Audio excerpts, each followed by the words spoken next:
Ladies and gentlemen, lend me your ears and your eyes. Diva Divine Light, live from Brooklyn, New York. No delaying for what you saying, yo. Silly with my 9 million with the dilly, yo. When I be on the mic, yes, I do my duty, yo. While up in the club, every while in the studio. You don't wanna violate, nigga, really and truly, yo. My main thug, nigga named Julio, he moody, yo. Like a nigga that'll slap me with the tulio.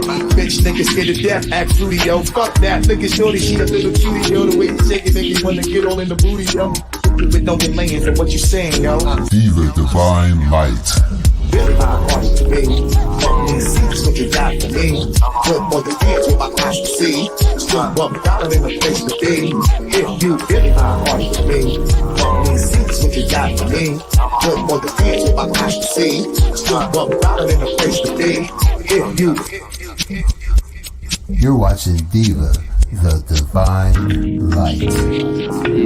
A fun-loving, caring, passionate person who talks about sex, celebrity, and real-life issues, and even abuse. So hit that like button and make sure you share the show. Really my heart to me. See what you got for me. Good for the kids with my eyes to see. Still $1 in the place to be. If you really my heart to me. See what you got for me. Good for the kids with my eyes to see. Still $1 in the place to be. If you really my heart to me. See what you got for me. Good for the kids with my eyes to see. Still $1 in the place to be. If you really my heart to me. See what you got for me. Good for the kids with my eyes to see. Still $1 in the place to be. If you. Here comes the pitch, and it comes in wide. On the combo.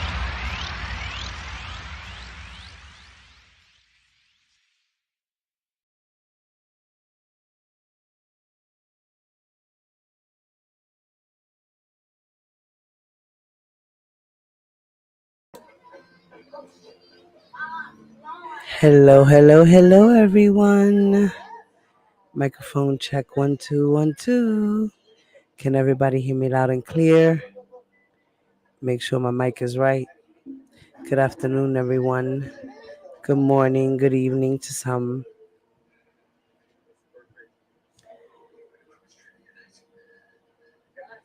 Let's see who's in the building. Hey, Angela. Rocking with the truth. Flawless. Happy birthday, Flawless. I love you, Mommy. God bless you. I hope you had a wonderful, wonderful day. Hey, Candy. Hello, Shirley. West Coast. Which one is here? Ty? What's up, baby? The hell? What's up, lady? Hey, Vanetta. What's up, mama? Hey, Karen Johnson. What's up, lady? All right. And good afternoon to everyone who's in the bushes watching as well. So, I received the transcript today for yesterday's hearing. Unfortunately, she didn't give me the whole thing. She's giving it to me in parts. So I wound up getting the afternoon part. Oh, what's up, Misha? I wound up getting the afternoon parts.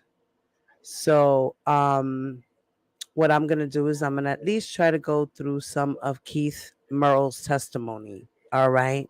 And as you guys all know, that at Miss Love Zone, he's doing the whole mock trial on his channel. So, you know that we are collecting a donation together to be able to provide the transcripts so that we can go through the mock trial and feel as if we were there. And him and his team are doing an awesome job.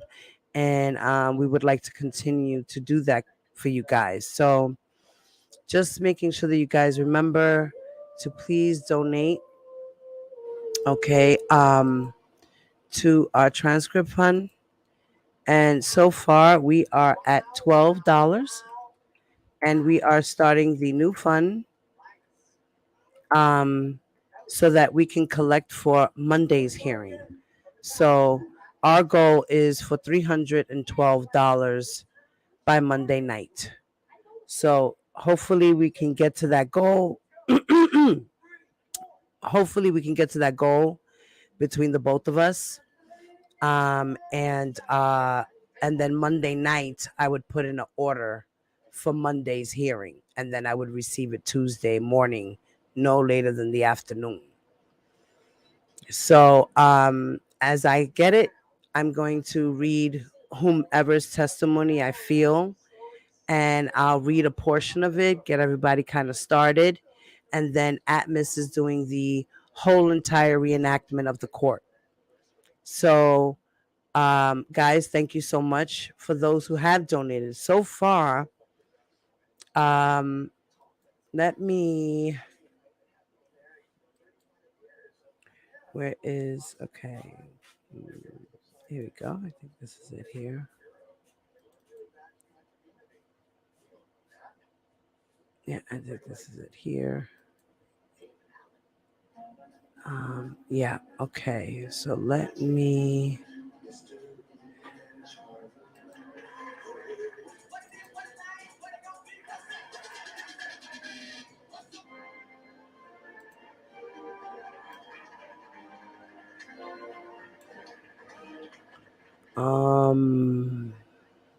no. Hold on, I'm trying to, let me do something real quick, guys. Give me a moment.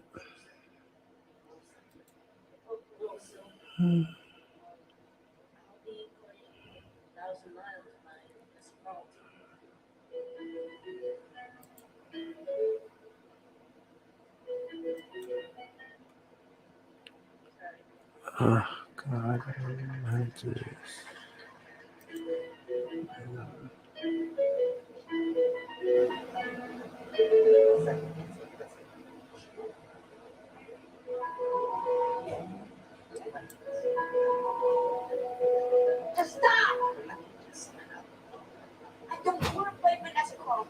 Okay. Right, so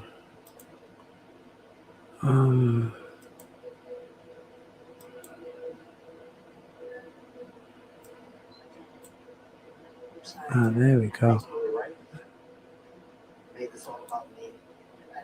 Oh, what the hell? Okay. Let me.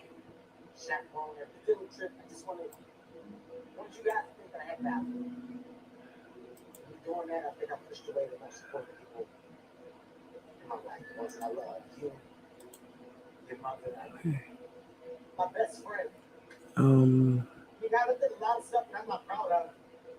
I took a shit in my wife's quiet bed. Okay. Put a nice steaming nugget on his pillow. Why? I don't know. Oh wait, there's one more thing I gotta do. You can't replace those. There we go. Okay. This type of stuff ends today. It ends now. So Alan, buddy, it starts with you. In addition to filling in the cross-guard tomorrow while she goes on vacation with her husband, which is news to me, because you told me she's divorced. Well, I heard my son Justin, he's the one that said they got a divorce. Okay. That's not me. What I want you to do, Alan, I want you to take over camping. So I don't know if you guys can hear me. Microphone check. I hope I didn't put myself on mute by accident. Oh no, okay. All right, guys. Hello once again to everybody who just walked into the building. Good afternoon, everyone. So I just wanted to show you guys here the receipt that I received today for the transcripts. Okay. And as you guys can see, this is the invoice. And here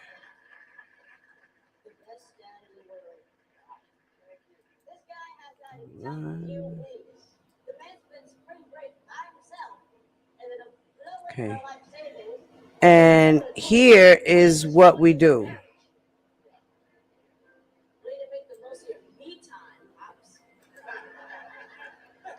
I don't know if you guys can see that I highlighted it yellow.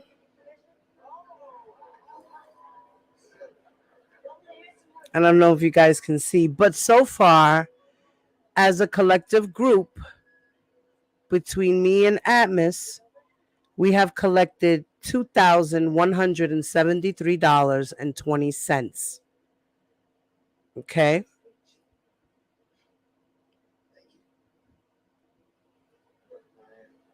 And my total due today that I had to pay was $1,560 in order for me to get the other part of the transcript today. See? So less amount here, it says deposit of $21,560. $2,157.60. So that's what I paid. But the total amount is $21.73. So I had to put in the difference of $15.60 today. And we only had $4 in the pot. So thank God I had some money in my account too. So I took out the difference, the $11 and change, and I put it in. So I'm waiting for her to email me the morning portion, because what I received was the afternoon portion. That's the portion that we will be reading today. Okay. So just wanted to show you guys that. All right. So we are doing good. We're doing good. Let's just keep the flow. All right, guys, keep the flow. We can do it. You know, there's a lot of us. So $5 here, $10 there. You know what I mean? It's going a long way. We're able to do it. Thank God for that. You know, go team. Okay. Congratulations, Diva Time and Wifey, on your battle on Atmos Love Zone's channel. Y'all did y'all thing yesterday. Y'all had me all over the place. Congratulations to Wifey, who was the winner of the rounds of the tournament, the battle.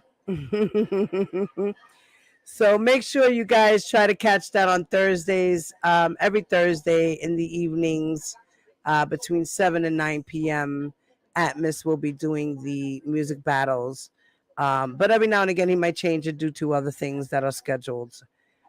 So, guys, make sure you catch that. Please, somebody throw Atmos Love Zone's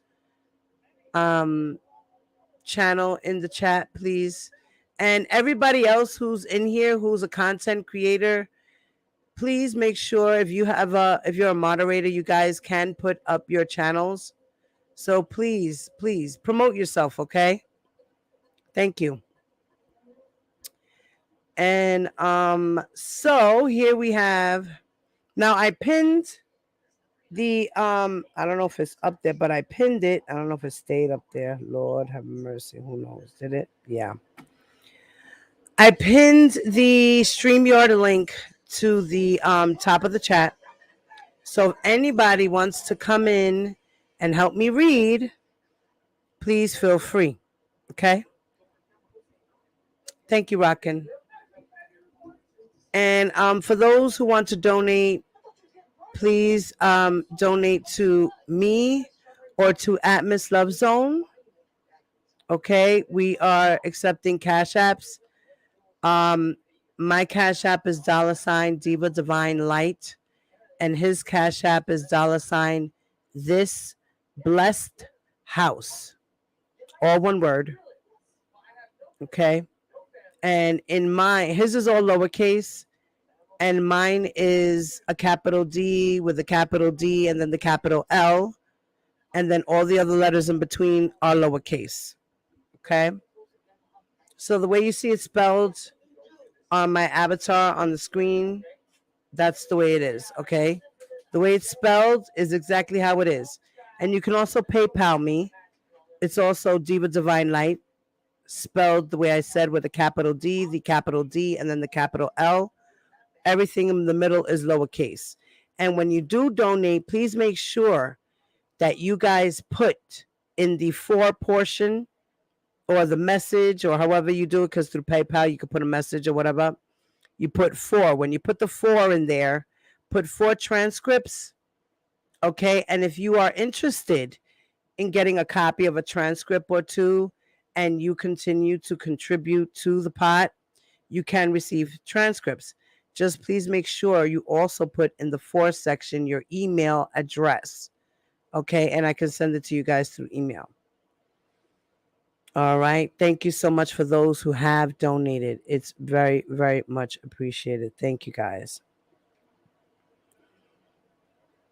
So, injustice for R. Kelly. What's up, brother? How you doing? You cool as long as you be respectful. You cool in here. You already know.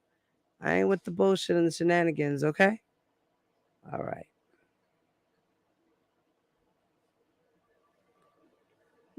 Yes. Um, can somebody put you can somebody also put Flawless Beauty's channel in there as well, guys? Yes, Cash App her for her birthday. Yes. Put your Cash App in there, mamita. Put your Cash App up in there. I'm Flawless. Hashtag free joy. Thank you, honey. Yes, Charlotte. Thank you. All right. So, okay, let me do this. I'm going to put this on solo layout. All right. So, I'm going to be behind the scene, guys. I do have my phone in front of me every so often. Hey, Diva, Divine Light, how you doing? Hey, Lady Tanya, how you doing? What's going on? How are you, Oh, honey? nothing. I got 2,446 public watch hours to go. Hey, So, good for you, lady. Good for you. Congratulations. yeah, did you want me to read for you or something? Oh, you want to read some? Okay, cool. That's Yeah, awesome. Thank sure. you so much. Thank Yeah, you, sure. Angela. Thank you, Angela. Um, thank you, baby. Yeah, Unfortunately, that money I won't be getting it till the end of the month. yeah. Well, I'm trying to get monetized myself. I'm still at the 2,000 mark. I'm glad you. So I see you in my chat sometimes, and Yes, ma'am. I thank you for that being a part of Hammer Nation. I'm working on a second channel, Oh, and cool. anybody, I'm going to be live around 6:30 tonight. If you want to stop by, stop by. Well, Yeah, donate and if you make want sure, to. Tanya, you put your YouTube channel link in the chat so everyone can follow you, honey. Oh, I don't have a wrench, so that's the only Oh, thing. you don't have a wrench? Didn't I give you a wrench the last time? I don't Are you know. sure? Go type in the chat. Oh, Type in the chat. you see it? No, mama, I don't see nothing. I don't see you Oh, in the chat yet. okay, Say hello okay. in the chat. Can you do it? I have to leave and come back. Yes, if you don't have another device open with the YouTube. There you go. Thank you, Rockin'. Okay. Were you Yeah, I able have to a jump into the... tablet. I have a tablet. Just a minute. There you go. So open up the YouTube channel on your tablet and then work off of whatever you're working off now. Oh, somebody. Okay, let me see. I'm typing in hi now. Okay, let's see. Oh yeah, I see it. Okay, let me go to my Okay, so YouTube yeah, channel. go ahead. Put your link in, honey. Yeah, just a second. I'm going Okay. to it right now. Just give me a minute. Okay. Okay. Okay. Oh, come on. Oh, I'm. What? I wanna. Oh man, I keep going to my channel. It keep. Okay. Oh man. Hmm. Yeah, now Okay, I'll go. you can just Oh get yeah. off of my channel and go to your channel No, because you I just got it. I right got and it. then go Yeah. back. Okay. I'm copying it now. Right, copy Okay. it. Right. Okay. Okay. Just a minute. It's already on there. Okay. There you go. Can you see it now? Yes, ma'am. There you go. You're Yeah. very welcome. Thank you. That's my cat Gary. So yeah, my ex came by. He didn't stay for long. He was just like in and out for a quick visit, and Oh. that was it. So whatever.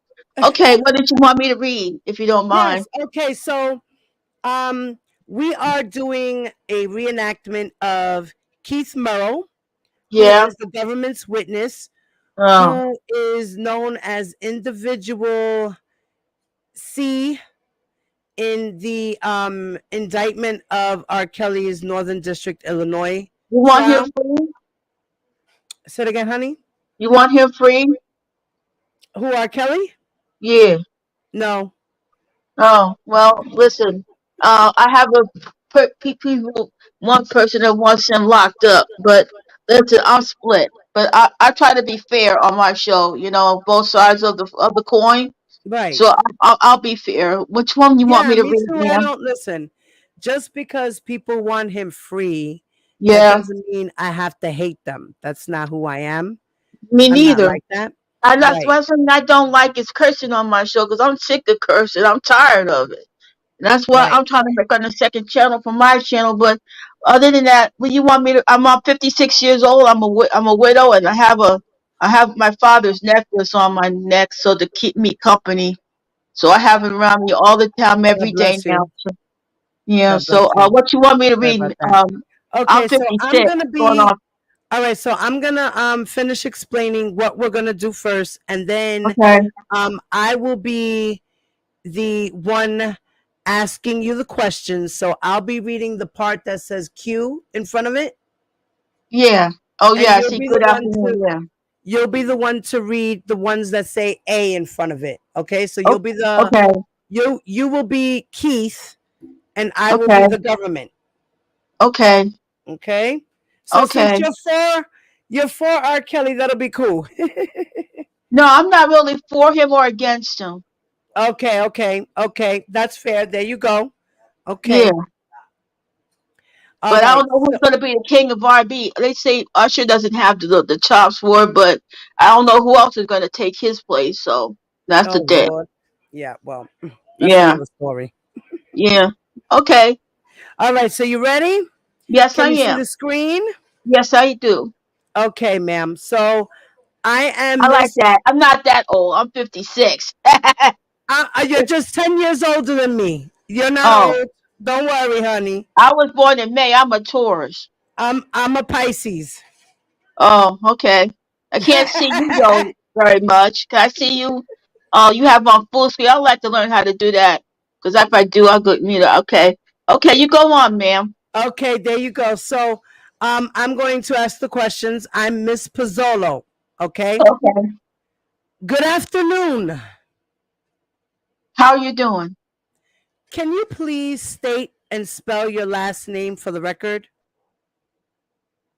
Keith Murrell. Murrell. How old are you? 45. Where are you from? Kansas City, Missouri. Are you employed? Yes. Generally speaking, what do you do for work? I work at a convenience store. I'd like to direct your attention to the late 1990s. Were you part of a music group located in Kansas City? Yes, ma'am. What was that music group? Called Talent. Before it was called Talent, was it known by a different name? Yes. What was that? KOS. How do you spell KOS? K-OS. And what did that stand for? Kansas City Original Sounds. At the time, did KOS was formed before Talent? Were you living in Kansas City? Yes, ma'am. What type of music did KOS create? R&B. What was your role in the group? Singer. And when KOS first started out in Kansas City, how many members were in the group? It was 4 of us total. In the late 1990s, do you recall R. Kelly having a concert in Kansas City? Yes.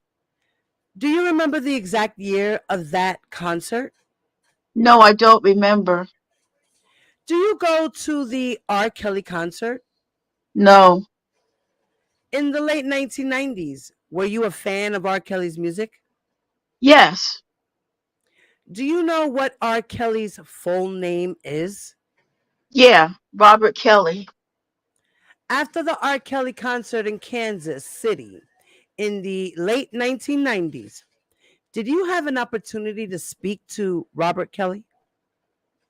After let's see. No. 17, line 17.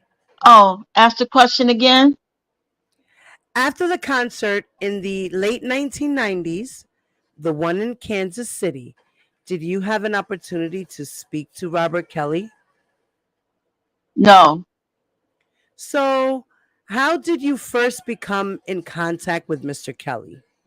It was a friend of mine. I believe she got his number and she gave us the number from there and we Mr. Brinley says, objection, judge. Can we get a foundation as to who this friend is? Maybe she's going to lay it anyway, but I'd like to have it. Okay. Mr. Murrell, you stated that a friend got you a phone number. So let's walk through how that happened. So, how did your friend get the phone number and when? her name was Vanessa. She ended up getting the number from his cousin. And then she ended up getting back with us. She told me she had met R. Kelly and I asked her for the number and then she went ahead and gave it to me. Continue. Oh, okay. Gave it to me. Um, gave it, oh, 11. 11. Okay. And from there, we called the phone number. Then she gave us. My group sung over the phone, and then somebody immediately called us back. Okay. Do you know where you said your friend got the number from him? Who are you referring to? Kelly or his cousin, Blackie. I believe one of those. And where did your friend get the number? Where was she? She was at the concert. And you stated that your group called the phone number. We was excited to hear that she got R. Wait, Kelly's number number. 20. Okay, yes. And why did you call the phone number? Um, we was excited to hear that she got R. Kelly's number. And you stated that you sung over the phone? Yes. Why did you do that? We was just it went to voicemail. So we was like, let's just sing something to see if somebody will call us back.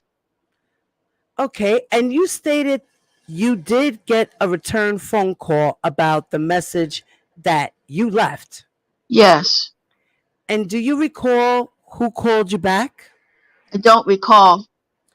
After the phone call, did your group send anything to Mr. Kelly? Yes, he wanted a video of us singing, and that's what we end up doing. Sending him a video of the group singing. And did you hear back from Mr. Kelly about the video that you sent for him to look at? Yes. Do you recall approximately when that was? I like to say 1997. And who did you hear back from? I believe it was from his cousin Blackie. And what was the response to that video that you sent? They was basically happy about it. They wanted us to record a video and it to them. And after we sent the video, I think like a week or two later, he flew us out and from there was in Chicago. Okay. You stated that he flew you out. Are you referring traveling from Kansas City to Chicago? Yes, ma'am.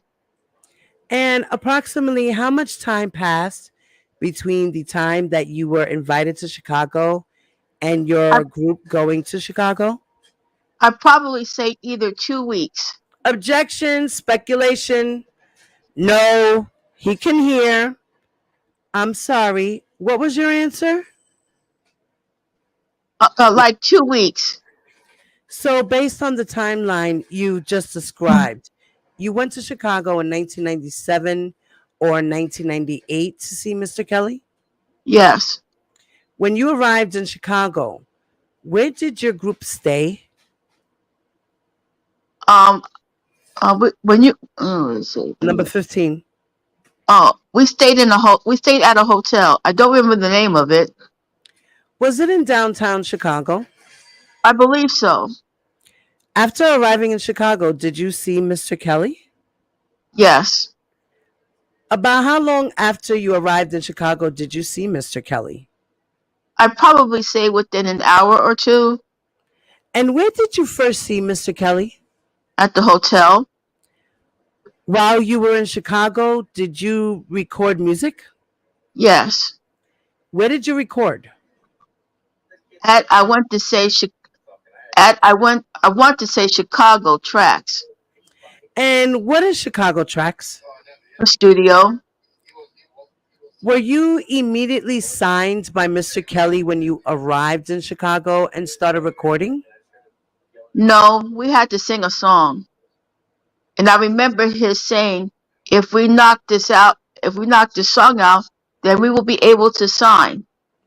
So during the time that you were recording music at Chicago Tracks, were you staying in Chicago full time? Yes. Once we started recording the album, yes. Okay.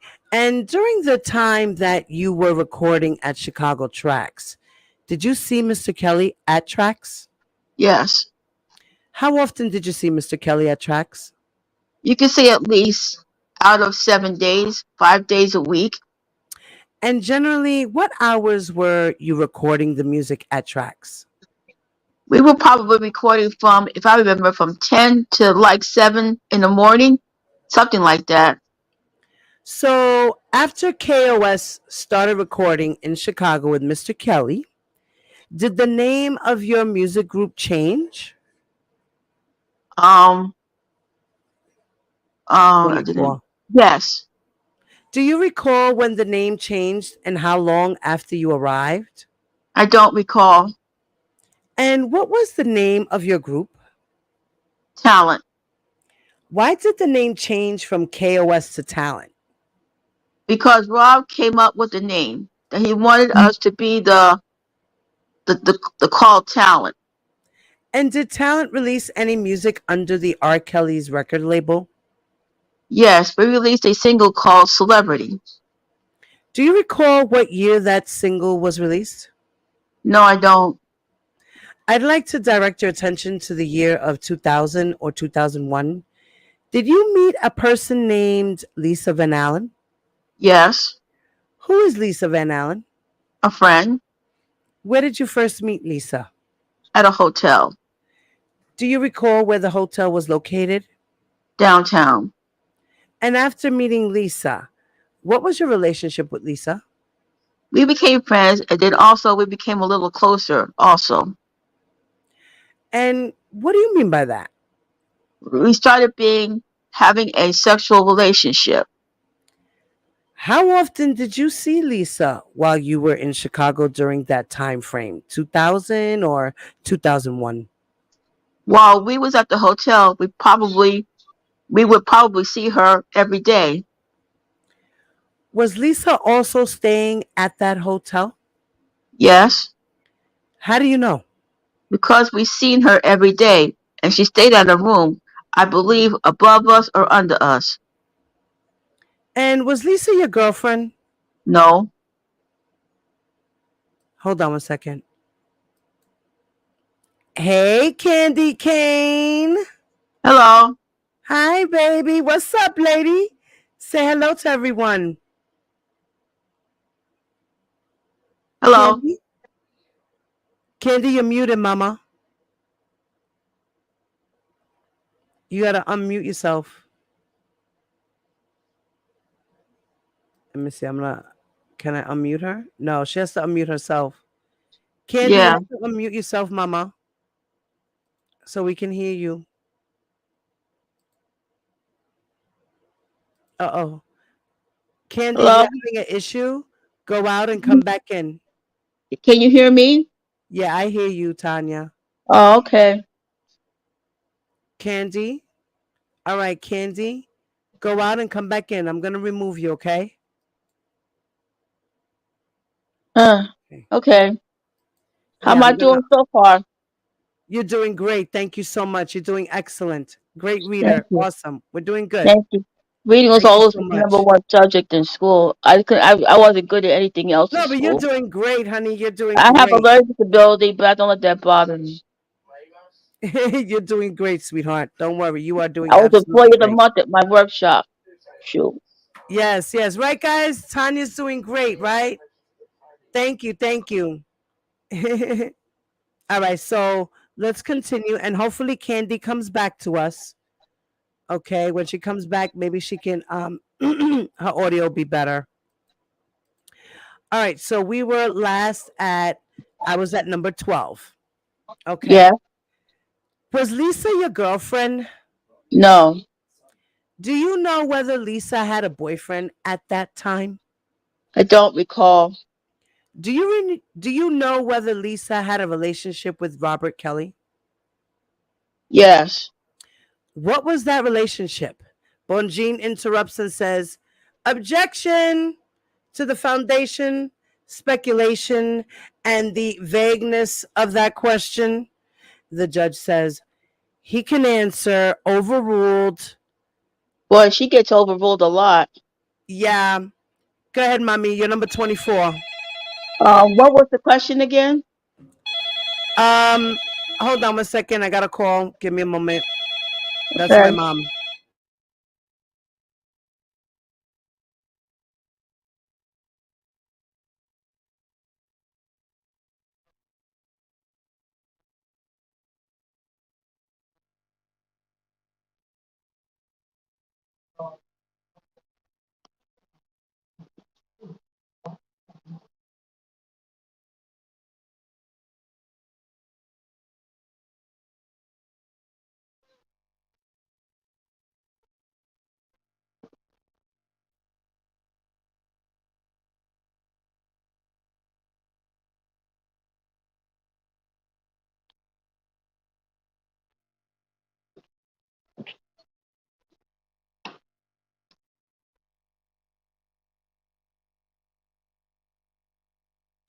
Okay, sorry about that, Tanya. Sorry about that, guys. That was mom. I Yeah, I had miss to my answer that. mom. I have a stepmom. So right now I have my mom died a long time ago. She was 28 years old when she passed away. Oh my, I'm so sorry. Yes, I'm thank you. sorry about that. Okay. All right, so you ready, mama? Yeah, let's go. I'm Okay, here. so this is me. This is me. I'm doing the question now. Okay. What was the nature of Sorry. Lisa's relationship with Mr. Kelly based on the time that you spent with Lisa and Mr. Kelly during that time frame? I believe she was his friend also. Did you and Lisa keep the sexual nature of your relationship private? Yes.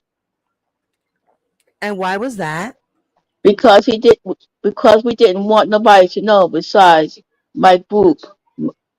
My group knew, yeah.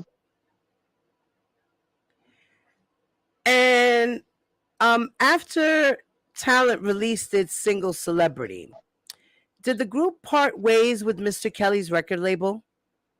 Yes, sometime a little after. And when you left the record label, did you eventually relocate back to Kansas City? Yes. And after you returned to Kansas City, did you keep in touch with Lisa? Yes. How often did you speak to Lisa after returning to Kansas City? We spoke quite often. I don't remember exact. After you moved back to Kansas City, was a videotape delivered to you? Yes. Okay, give me a second. Okay, Candy Cane's back. Candy, Hi, can you hear me? can you hear us? I can. Can you hear me now? Okay, you're Oh, very low. Yeah, great. Maybe you should yeah, low. You're low. Okay. put your volume up Okay. 1 second. Sorry about this. Hello. because I see that she's talking. Her little avatar is blinking, but very lightly, very faint. Okay. No worries. I'll just be You in see it, right, case. Tanya? Huh? You see her avatar blinking very faintly. Yeah, it's low. Oh, okay. Is that any better? Do you have the YouTube on in the background? Probably, yes. I need to Maybe get you out should of it. close the YouTube, Okay. and Don't then worry, dear. maybe your volume will work. Because I I don't think want it's to. me Yeah. that's blinking in your background. Okay. I don't want to disturb you. Carry on, sweetheart. Ah, shit. She's having issues, damn it. My candy cane is Yeah. having issues. All right, Oh so let's well. continue. Let's continue. Okay. Yeah, she'll get her stuff together. Don't worry, she will. All right. Okay, so now, and after you returned to Kansas City, you said yes. Okay, we finished this. Okay. Okay. Approximately how long had you been living in Kansas City when you received the tape? Um. Number 3. Okay. And the question again. How Let me get. long? I'm Let me get sorry. my. Let me get. It's sort of. I was trying to fix my blurry. It's a little blurry around here. Okay. Okay. Let me. Okay. Is it back to normal? Yeah. Because I Okay. can't do it on my YouTube channel, but I can see it pretty good. Okay. So Okay. we're at number 3. I'm sorry. What's the Number 3. um, number 3? And the question again? How long? I'm sorry. Do you remember when you received the tape? What year approximately? Probably the early 2000s, something like that. I don't remember exact. So, the best to your recollection is Okay. the early 2000s you received the tape. Yes, I believe so. Where was the tape delivered? To my mother's house. At the time that the tape was delivered, were you living at your mom's house? Yes. How was the tape delivered to your mother's house? I believe like FedEx or UPS, something like that. And the tape we're talking about, was it a VHS tape? Yes. Who sent you the tape? Lisa, How do you know that it was Lisa who sent the tape to your mother's house in Kansas City? because she told me she was sending it. Okay. Okay. Hold on. I can see it bigger now. Yeah. Because she told me she was sending. Okay. And did Lisa contact you to confirm that you had received the tape? Yes. Did you and Lisa have an agreement as to what you were going to do with the tape that you received? She just wanted me to hold it for her. After receiving the tape from Lisa, did you watch the tape? Yes. How soon after receiving the tape did you watch it? Right away. What equipment did you use to watch the tape? A VCR. Can you please describe what was on the tape that you watched after receiving it from Lisa? It was Lisa, Rob, and another girl having sex. Did you recognize the other girl on the tape? No. Did you know the age of the other girl on the tape? No. When you watched the tape, how old did the girl look to you? Miss Bonjean says, objection. Mr. Brindley says, objection, speculation. The judge says, objection is sustained. Miss Pizzolo says, do you remember some of the specifics about the sex acts that you observed on the tape? Yeah, Lisa going down on her. They both going down on Rob. Was anyone directing the sex acts on the tape? Rob. And when you are talking about going down, are you referring to oral sex? Yes. Was Mr. Kelly in the tape? Yes. About how long was the video footage on the tape that you received from Lisa? I'd probably say like 15, 20 minutes. The first time that you watched this video of Lisa, Robert Kelly, and the other girl, Did you watch it alone? Um, the first 18. time that 18. yes, After you watched the tape, did you show it to anyone else? yes. About how many people did you show this tape to? I'd probably say 4 or 5. Uh, do you recall the people that you showed the tape to after receiving it? Yes. And who were those people? Ernest Dixon, Marlon Hatcher, Nicole Anderson, and probably, I think, Chuck Freeman. Now, the first two names you mentioned were Ernest Dixon and Marlon Hatcher. Who are they? Members of the group. Are you referring to the group talent? Yes. And did you show these individuals the tape individually? Yes, I believe so. And why did you show other people this tape of Lisa, Robert, Kelly, and a girl having sex? I just was excited to have the tape at the time And why is that? because it was Lisa out on there, for one, and also it was Robert Kelly. Uh, what, if anything, were you planning to do with the tape that you received from Lisa? Nothing at all. Did you consider selling that tape? No. Hmm. Did Lisa tell you why she sent you the tape? Yes, she wanted me to hold it for her. Other than holding on to the tape for her, did Lisa give you any other instructions as to what to do with that tape? No. Did Lisa give you permission to show those other people the tape of her, Robert Kelly, and the other girl having sex? No. Mm. Now, earlier you stated that the tape was delivered to your mother's house via FedEx, UPS, or some other carrier service. Is that correct? Yes. Was the videotape you just described the only item in the package you received? No. What else was in that package? A chain. Can you describe the chain? Yeah, it was like a cross, a diamond cross. And was that diamond cross chain from Lisa as well? Yes. And what did you do with the diamond chain cross necklace that you received from Lisa? I just kept it. And I was supposed to return it to her whenever we see each other. Did you return it to her? Nope.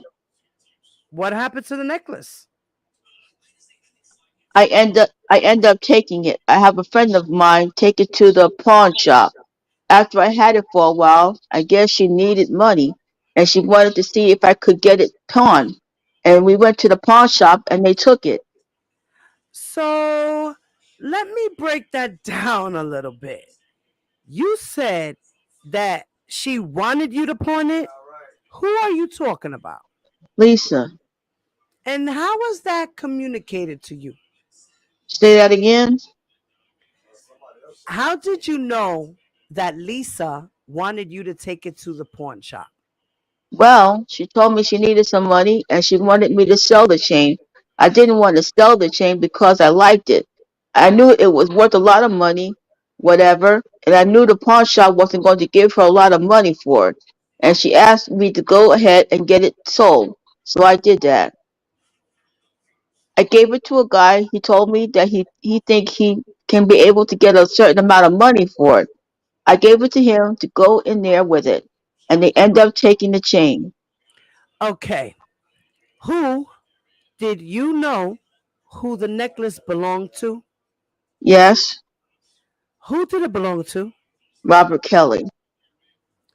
And how did you know that? She told me. And um are you talking about Lisa?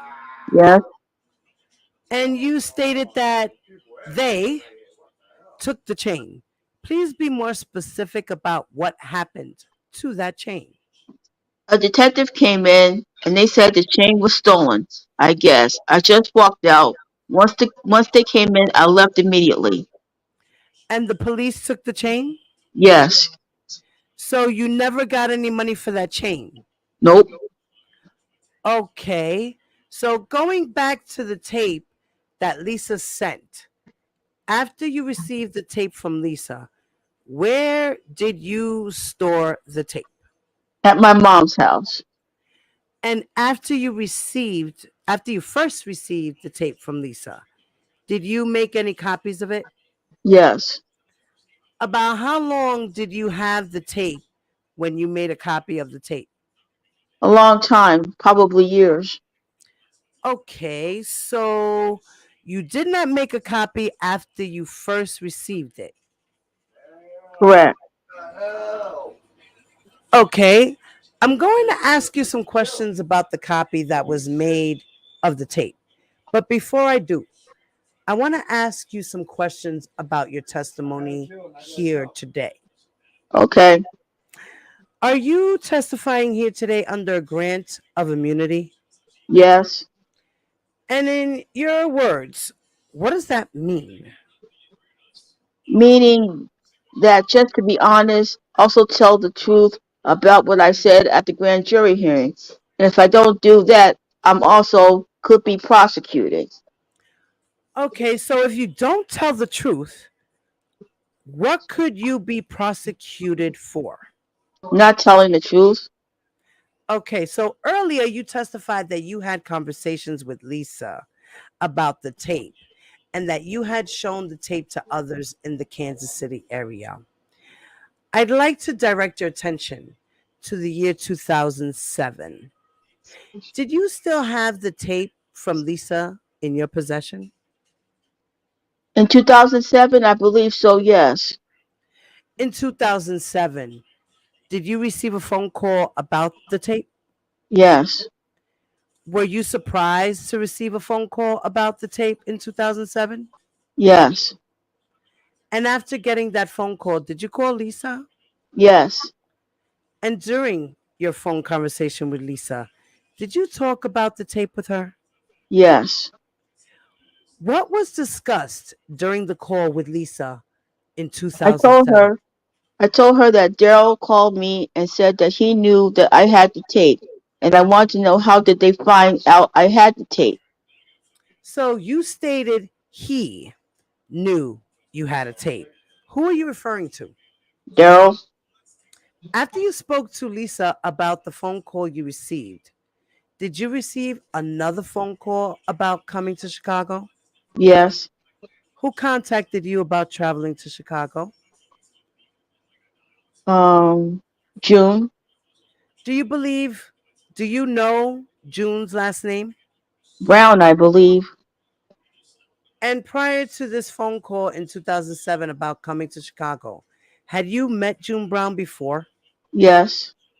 How had you met June Brown before? Ask the question again. How did you meet him prior to this phone call? He was Robert's assistant. And so during the time that you were recording under Mr. Kelly's label, did you see June Brown? Yes. And how often did you see him during that time period? Probably a lot also. 4 to 5 times a week. Was that at the studio? Yes. And during that time that you worked on the talent music with Mr. Kelly's label, had you also met an individual named Daryl Mcdavid? Yes. And how often did you interact with Daryl Mcdavid during the time that you were recording? I'd say once a week. And what was the nature of your interactions with him? We would we would go pick up our per discs, Per diem. per diem. And the per diem being the money that you were being provided while you were recording. Yes. Correct. Correct. Do you know what Daryl McDavid's role is within Mr. Kelly's group? I believe he's the one that gave out the checks or something like that as his accountant. Did you agree to travel to Chicago to return the tape? Yes. And how did you get to Chicago? Flew from a plane. They flew me out. Did you pay for your flight from Kansas City to Chicago? No. And did someone from Mr. Kelly's team take care of your booking your flight for Chicago? Yes. Now, before traveling to Chicago in 2007, did you make a copy of the videotape from Lisa? Yes. And was it a copy of the entire tape? No. Please describe what copy you made. I just did a snippet of like probably 8 to 10 minutes of the tape of the threesome. And how did you make that copy? With a VCR. And why did you record a shorter portion or a snippet, as you referred to it, of the longer version of the tape? You said why did I? Why did you record only a portion? Because I didn't think they would know the difference at the time. And so I'm sorry. When you said that they won't know the difference, can you explain what you mean by that? I didn't think that they would know what. I didn't think they would know how long the tape was. So, were you going to bring the shorter snippet to Chicago or the full length version? The shorter one. And why is that? So I could always have a backup just in case everything happens.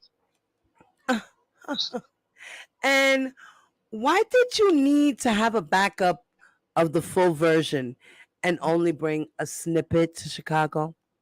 Because I was bringing it to, I guess, Daryl, or I was bringing it to whoever called me. I was wanting to really give it to Rob, but I never got a chance to talk to him. So I was going to make a copy for myself. And I told my girl that if anything happens, that, this is what always had to do, I had to do the side, was the original. And before traveling to Chicago, did you meet with someone named Charles Freeman? Yes. And does Charles Freeman go by a nickname? Chuck. Is that what you call him? Yes. How do you know Chuck Freeman? Just being around Kansas City. And what is your relationship to Mr. Freeman? He's a friend also. About how long have you known Mr. Freeman? Probably ever since I was 17, 16, 17. And why did you want to talk to Mr. Freeman before your trip to Chicago in 2007? Because Chuck is more of a street guy, so he can give me better advice, I thought at the time. And why did you need advice on going to Chicago? Well, because I was going up there alone. I didn't want nobody to go with me. And I was like, I put myself in this, so I'm going to go up there by myself. I was asking him, like, what would he do, basically? And where did you have this meeting with Mr. Freeman before traveling to Chicago? I don't recall. At some point, did you give Mr. Freeman the videotape? Yes. During that meeting? Sorry, during that meeting? Yes. And what did Mr. Freeman do with the tape? He went up to the office where he was because he wanted to look at it, see what I had, and then he came back down. Probably like 10 or 15 minutes later. And when you gave the tape to Mr. Freeman, did you go with him to the office building or wherever he went with the tape? Did I go upstairs with his or Yes. Did you go upstairs with him? no? Why not? I mean, because I think at that time the car got the hazard lights on, something like that. We was just in the front. And why did you give Mr. Freeman the tape?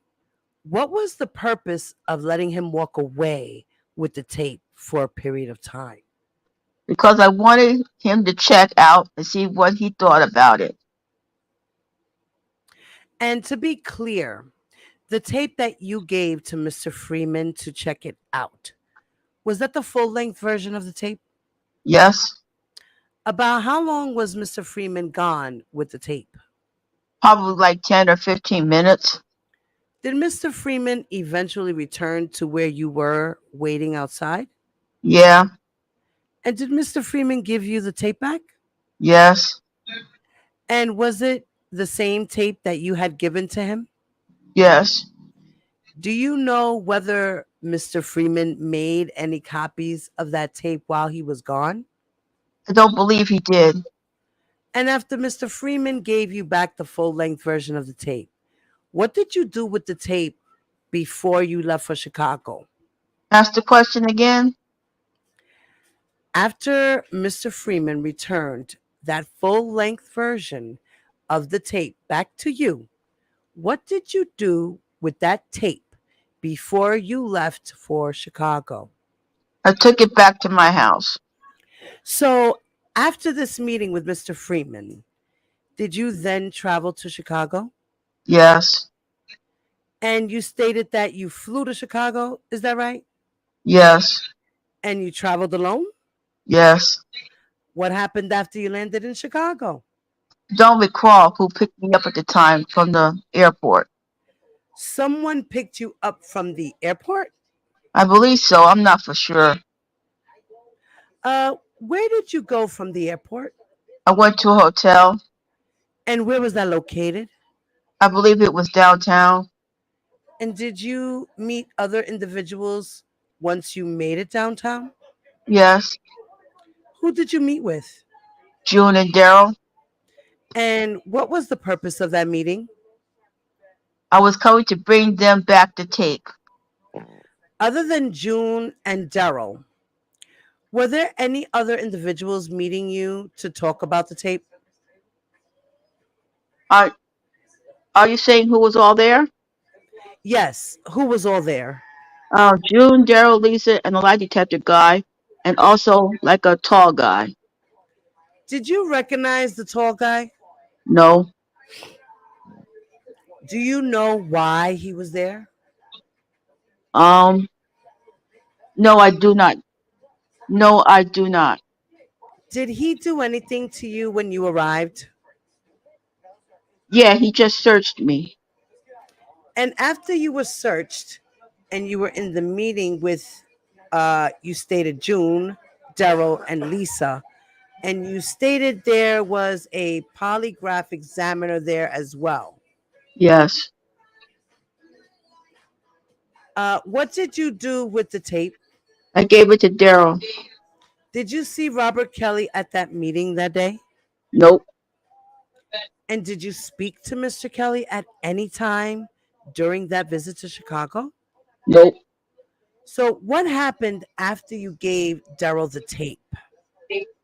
Him and Lisa went to a different room and looked at it.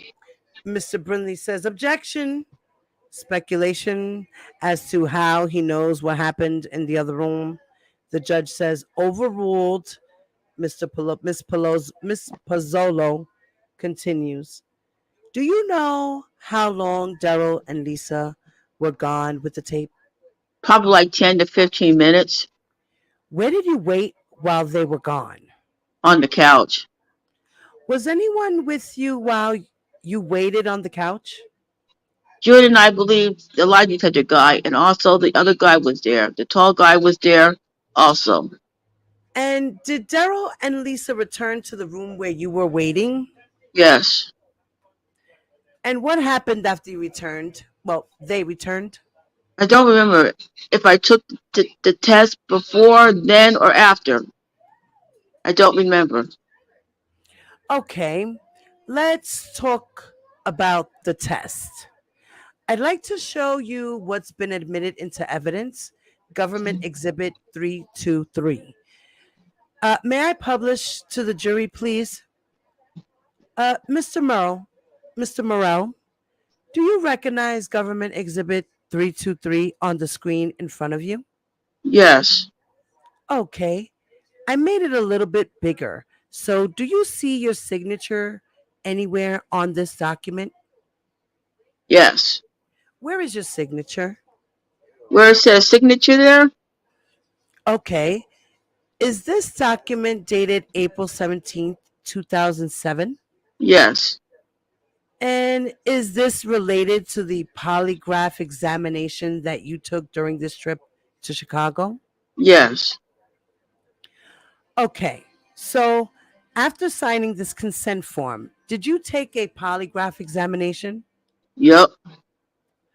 And you stated there was someone there to administer the examination. Yes.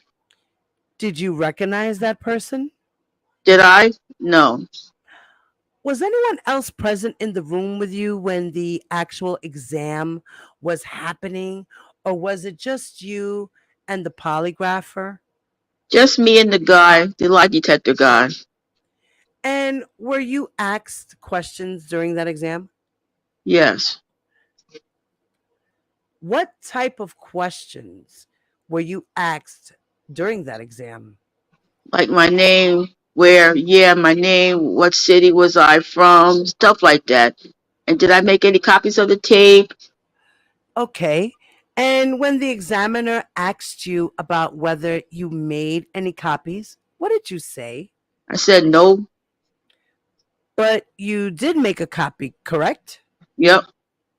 So when you stated that you had not made any copies, you lied, right? Yep. Why did you tell the polygrapher that you had not made any copies? Because I didn't believe that a lie detector was really true. And why didn't you want anyone to know that you had made the copy? Why didn't I? Why didn't I want nobody to know? Yes. Why did you not? Why did you want? Why didn't you want anyone to know that you had made that copy before leaving for Chicago? I don't know. Did you find out whether you passed or failed that polygraph exam? I failed. The judge says, is this a good time to break for? And Miss Pozzolo says, yes, Your Honor. The judge says, okay, we'll take a 15-minute recess. All right, so we're going to take a 5-minute break ourselves. Okay. So far, Well, how do you feel about this reading and what you've been reading? yeah. I don't know. Somebody, you know what? They all have their hand in the cookie jar, not just Robert. They all had their hand in the cookie jar. It's a Right. long. It's like a long. It's like a web of people connected to Robert and all this about a tape. I say this one time, and I'll say this again after 50, 60 years. If you're gonna have sex, you're gonna make a videotape. Put it somewhere where nobody will find it. It can't be that doggone hard. It can't be that doggone hard. Dang. I'm sure that has happened to plenty of people. Remember from Pam and Tommy when they had their wedding, they went all over the news. Okay, I remember That that was day. funny, Tanya. Yeah, like I said, if you're gonna have a sex tape, put it somewhere where nobody will freaking find it. It can't be that freaking hard. Put it in a people where you and your mate knows where the doggone thing is, and after the people from you die, tell them to burn it. Okay? Yeah. And Yes, you know how I I'm feel gonna be about on my that? show.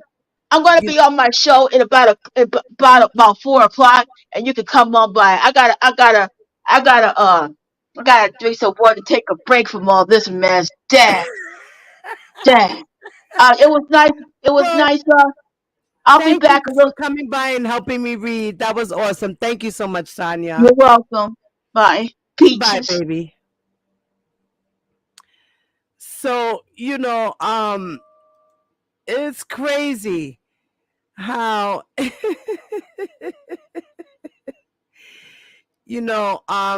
yes, I agree that everybody was out to milk the cow. But you know what? The cow was doing dirty deeds and he wanted people to help him out. So, some people are going to help him out for free and some people are going to want to get paid. And that's just what the fuck it is. Like, listen, you're out here doing bad things and you want me to cover up for your tracks And what about if I get in trouble? So yeah, you better compensate me. I mean, I'm not just going to stick out my neck for you and not get compensated. I don't give a hoorah who you know, who you are, what you do. You know, a friend of a friend of a friend, and you supposedly wanted me to do music for you. And yes, I decided to start dating the girl, but I didn't know she was in a relationship, supposedly. You know, so point blank, period. R. Kelly, for me, is guilty. This trial has nothing to do with extortion, because everybody's out here talking about extortion. First of all, R. Kelly is the one who reached out to these people to get back these tapes for a reason. He was willing to pay people to get these tapes back. He offered money, right? Right? Daryl Mcdavid said, listen, so for me to get back this tape, how much money should I give you? Like, you want money for it? Like, I'll give you money for it. Just give me the shit. I need it now. And he's like, yeah, well, give me $1 million. Let me see if he could pay me. And R. Kelly was willing to do that because R. Kelly knew he was in a lot of shit. And he was going to do 15 years in prison way back when. So him and his little merry men concocted to do this little scheme to get these tapes off the street and back from all these people, whoever took whatever. At the end of the day, this man shouldn't have been recording himself having sex with little girls. But at the end of the day, he's also a pervert. And that's what we know. So that's why he's sitting in jail right now. Because he's a pervert who can't control his urges. I don't care who was feeding his sickness. He shouldn't have been, como se dice, I forgot, being tempted. He shouldn't have been tempted. He was tempted and he took the bait. Why? Because he's a fool who can't help himself. Can't help himself. He can't keep his pee-pee in his pants at all. Terrible. And then he wants to throw it all around and then get bumps and then give everybody bumps and think it's okay and abuse this one, abuse that one, use this one, use that one. But then when the shit turns around on him and people use him and abuse him, he don't like it, right? Right. So, you know, tit for tat, bro. You're in jail. Stay where you at. That's all I got to say. So now, Miss Pozzolo continues. Candy Cane, I don't know what happened, mamita, with your mic and shit and what was going on, baby. Joe no say, I'm sorry. Mwah. Maybe next time you could come up and read with me. It's all good. So, Miss Pozzolo continues and she asks Keith, Mr. Murrell, when we broke, you were just testifying about how you were at that and that you failed the polygraph exam, correct? Yes. And after you learned that information and you were with Daryl, June, Lisa, the tall guy at that meeting, did you have any other conversations with Daryl Mcdavid? Did I have any other conversations with him about me failing the test? Before the meeting, yeah. After you failed the test, before the meeting was over, did you talk to Daryl Mcdavid? Yes. And what was that conversation? Basically was saying that I failed that test. He showed me some money that they had. It was like 2 bags of money. And they was like that they wasn't playing. You know, I'm coming up here. I failed the test. Where is the tape? Stuff like that. And then also, he gave me $20,000 to come home and get the original tape. And when I came back and come back, so you stated that Daryl Mcdavid had cash with him at this meeting? Yes. Was it your understanding prior to arriving to this meeting that you were going to be paid? Yes. And what was that based on? If I gave them the tape back? But who told you prior to the meeting that you would be paid for returning the tape? Daryl or June, one of them. I don't know. Miss Judge says, objection. Mr. Brindley says, objection. The judge says, objection is sustained. Miss Pozzolo continues. And you stated that Mr. Mcdavid, you stated that he said they weren't playing.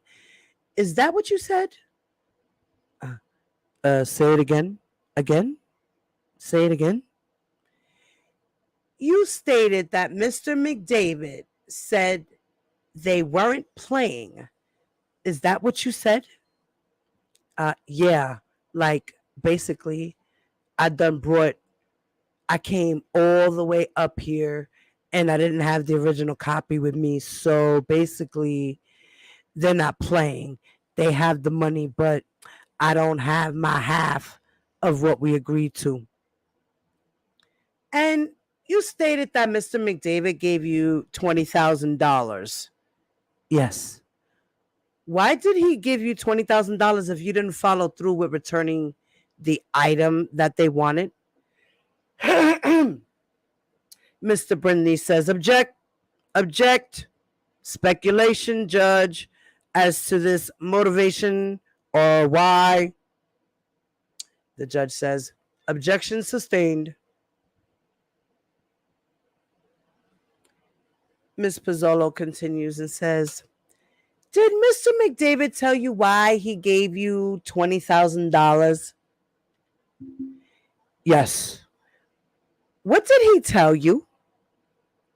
He just said, I'm going to give you the $20,000 so you'll know that the rest of the money is here when you return with the original copy. And was that $20,000 in cash? Yes. At that point, did you know what the total amount that you would receive for following through and returning the tape? How much would you receive? $100,000 total. Ms. Judge says, objection. Foundation. Mr. Brindley says, agreed. Ms. Bonjean says, agreed. The judge says, all right. How did he know? Did someone tell you or provide you information about the payment for the tape, the total amount? Ask the question again.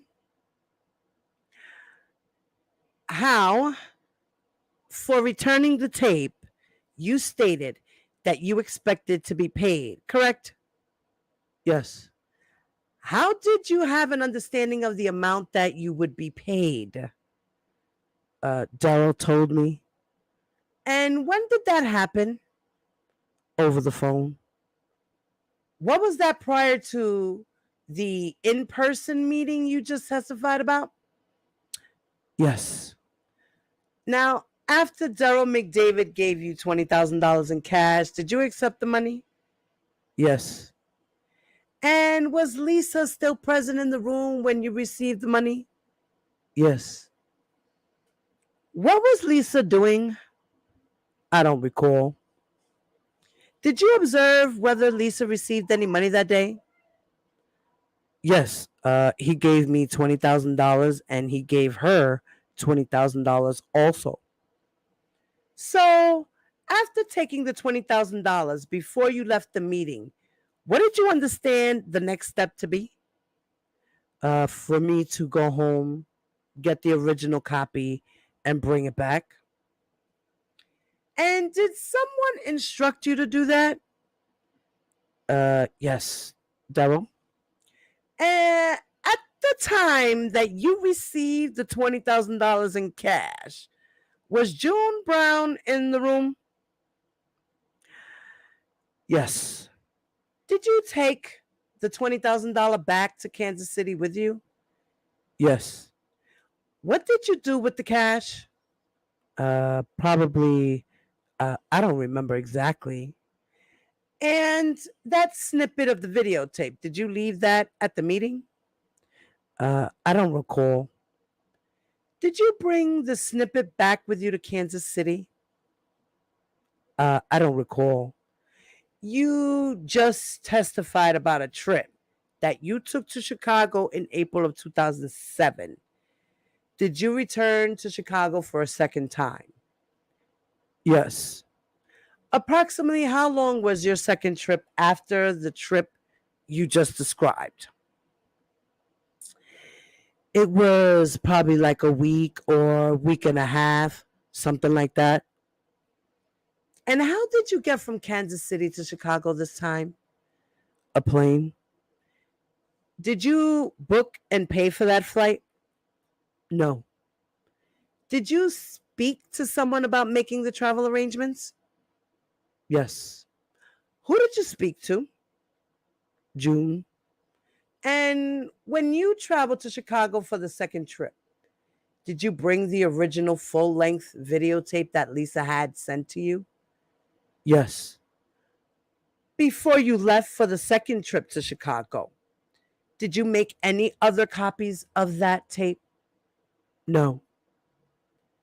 Did you make any snippets of that tape? No. So, the copy that you brought with you on this second trip was the only copy that you had in your possession? Correct. Did anyone travel with you on the second trip to Chicago in 2007? Yes. Who? Patricia. Who was Patricia? A friend of mine. And did you invite her to come? Yes. Did you pay for her plane ticket? No. Do you know who paid for her plane ticket? They did. And why did you bring someone with you on this second trip to Chicago? Because I knew I was going to come back with a lot of money this time. And so how was Patricia going to help you with that? I don't know. What did Patricia participate in any meetings while you were in Chicago? No. What did Patricia do while the two of you were in Chicago? Miss Judge says, what meeting in Chicago is she talking about? Ms. Bonjean says, relevance as to what Patricia was doing. The judge says, well, I don't know. Let's find out. Overruled. Okay. When you arrived to Chicago on this second trip, where did you go once you landed at the airport? To a hotel. And was that hotel in downtown Chicago? Yes. And did you book and pay for that hotel room? No. After you arrived in Chicago, did you meet up with anyone? Yes. Who did you meet with? June. And where did you meet June? He came and picked me up from the hotel. And where did June take you? To a different hotel. And who was at the different hotel? Daryl and a lie detector guy. And when June took you to the hotel, did he come with you to meet with Daryl and the lie detector examiner? Yes. And was the second hotel in downtown Chicago as well? Yes. And during this meeting with June, Daryl, and the polygraph examiner, did you have a conversation with June Brown? Yes. And what did June say to you? That I got a golden egg, something like that. That I have a golden egg. What did you understand that to mean? Miss Judge says, objection. The judge says, overruled. What did you understand June Brown to mean when he said you have the golden egg? That I had the tape that I was returning and I knew I was about to get some money for it. That's how I took it. Oh, so did you bring that full length copy of the tape with you to meet that to you? Wait. Did you bring that full length copy of the tape with you to that meeting with Daryl and June? Yes.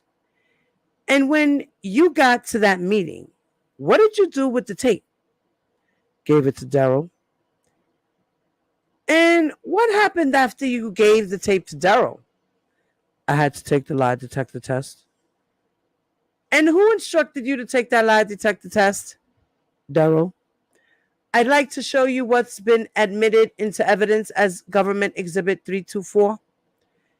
Mr. Murrell, does this form look familiar, similar to you, to the exhibit I showed you just a few minutes ago? Yes. Is this another consent form for a polygraph examination? Yes. Do you see your signature on this document? Yes. When you took the polygraph examination, was it yourself and the polygrapher alone in the room during the exam itself? Yes. And what topics were covered during your polygraph examination when you were being questioned? Similar to the first one, like where I was from, my name, did I make any copies of the tape? In response to the question about whether you had made any other copies of the tape, what did you say? No, I didn't make any. Oh, I hear somebody backstage. Flawless! Hey, Hi, Chula. What's up, baby? I came to help you read as much as I can before I go. Oh, I love you. Yes. All right, give me 1 second, baby girl. Let me go get another thing of water. Okay. Hold on. Say what's up to Flawless, everybody. Hey. Shout her out. Tell her happy birthday. Hey. Hit that Cash App. Hit that Cash App. Where's the lighter? What happened to my shit? I don't know. Yeah.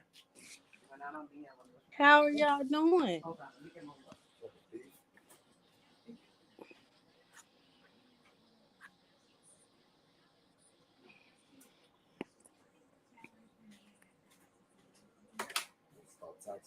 I gotta see what I'm reading. Cause I don't know. Gotta see. All right, we've been on for an hour and a half. Holding on to this for all that time.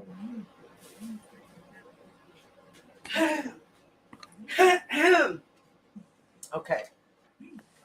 All right, Flawless. So I'm gonna put the screen on solo. Mm-hmm. All right. You can see it clear. You can see it good. Yes, I can. Okay, baby. So let's go back to reading. All Who right. you want me to be?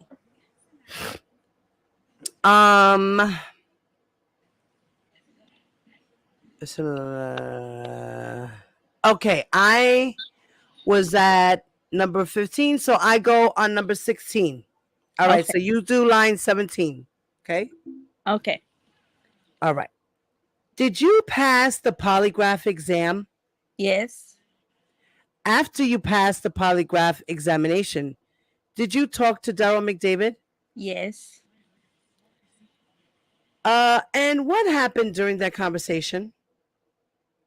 You and I always wanted to know who he told him that I had the tape, and he told me Lisa. Then he shook my Shook my hand.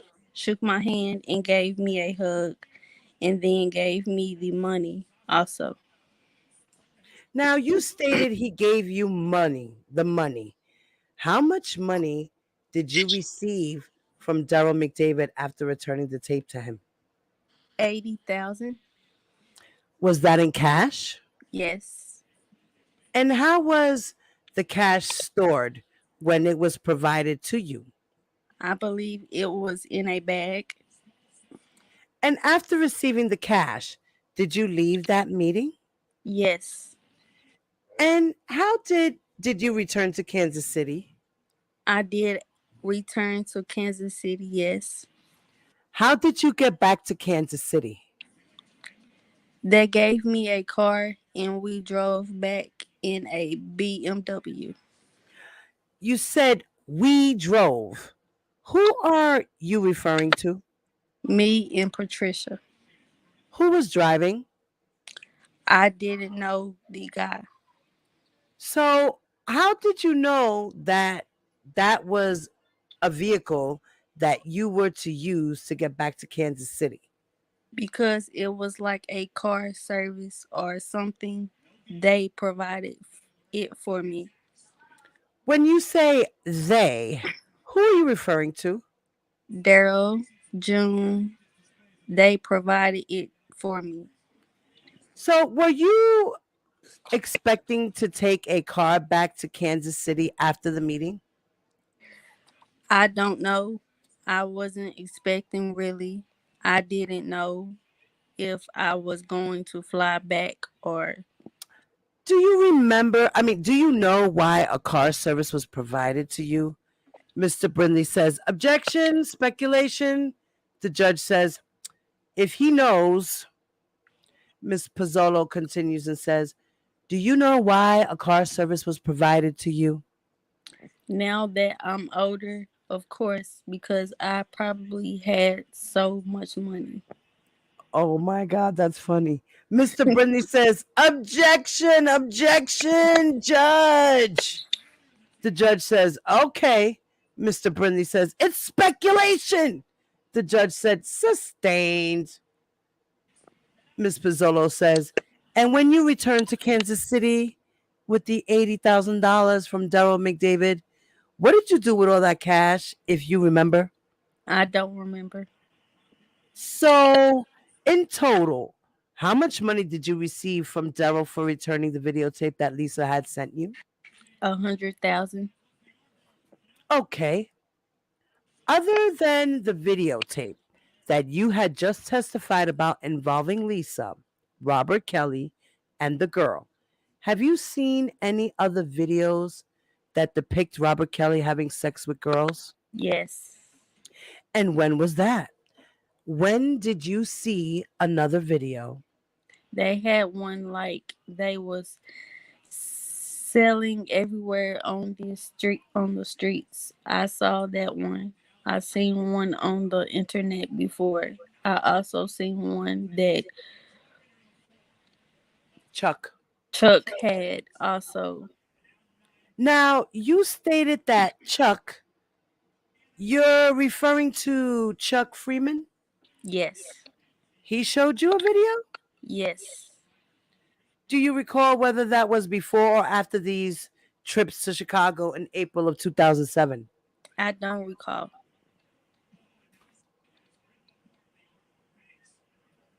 And was it just you and Mr. Freeman at the time that he showed you a video that he had of Robert Kelly?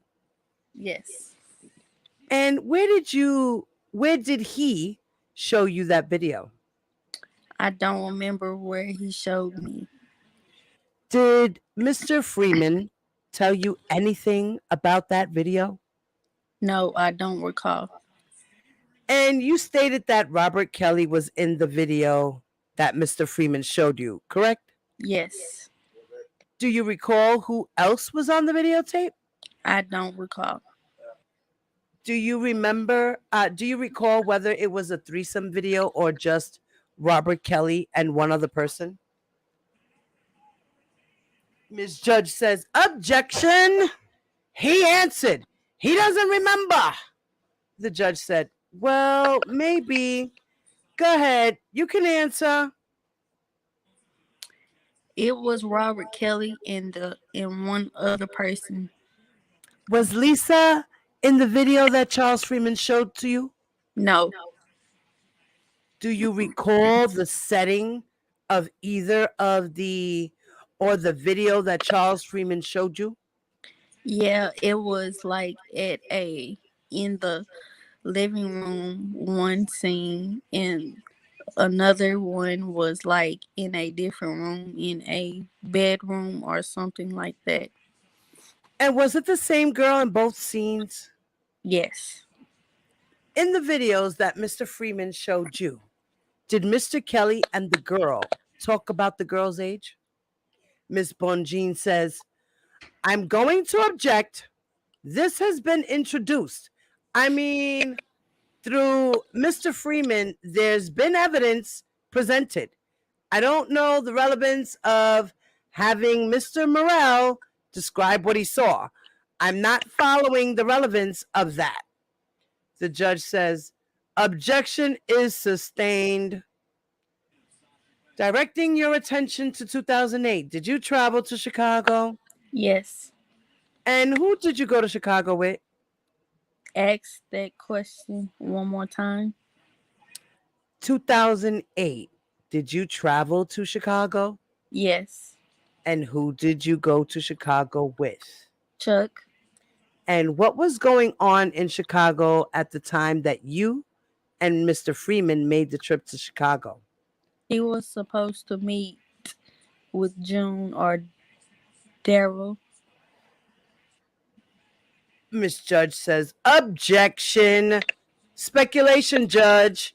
We had this ruling yesterday morning. The judge says, objection sustained.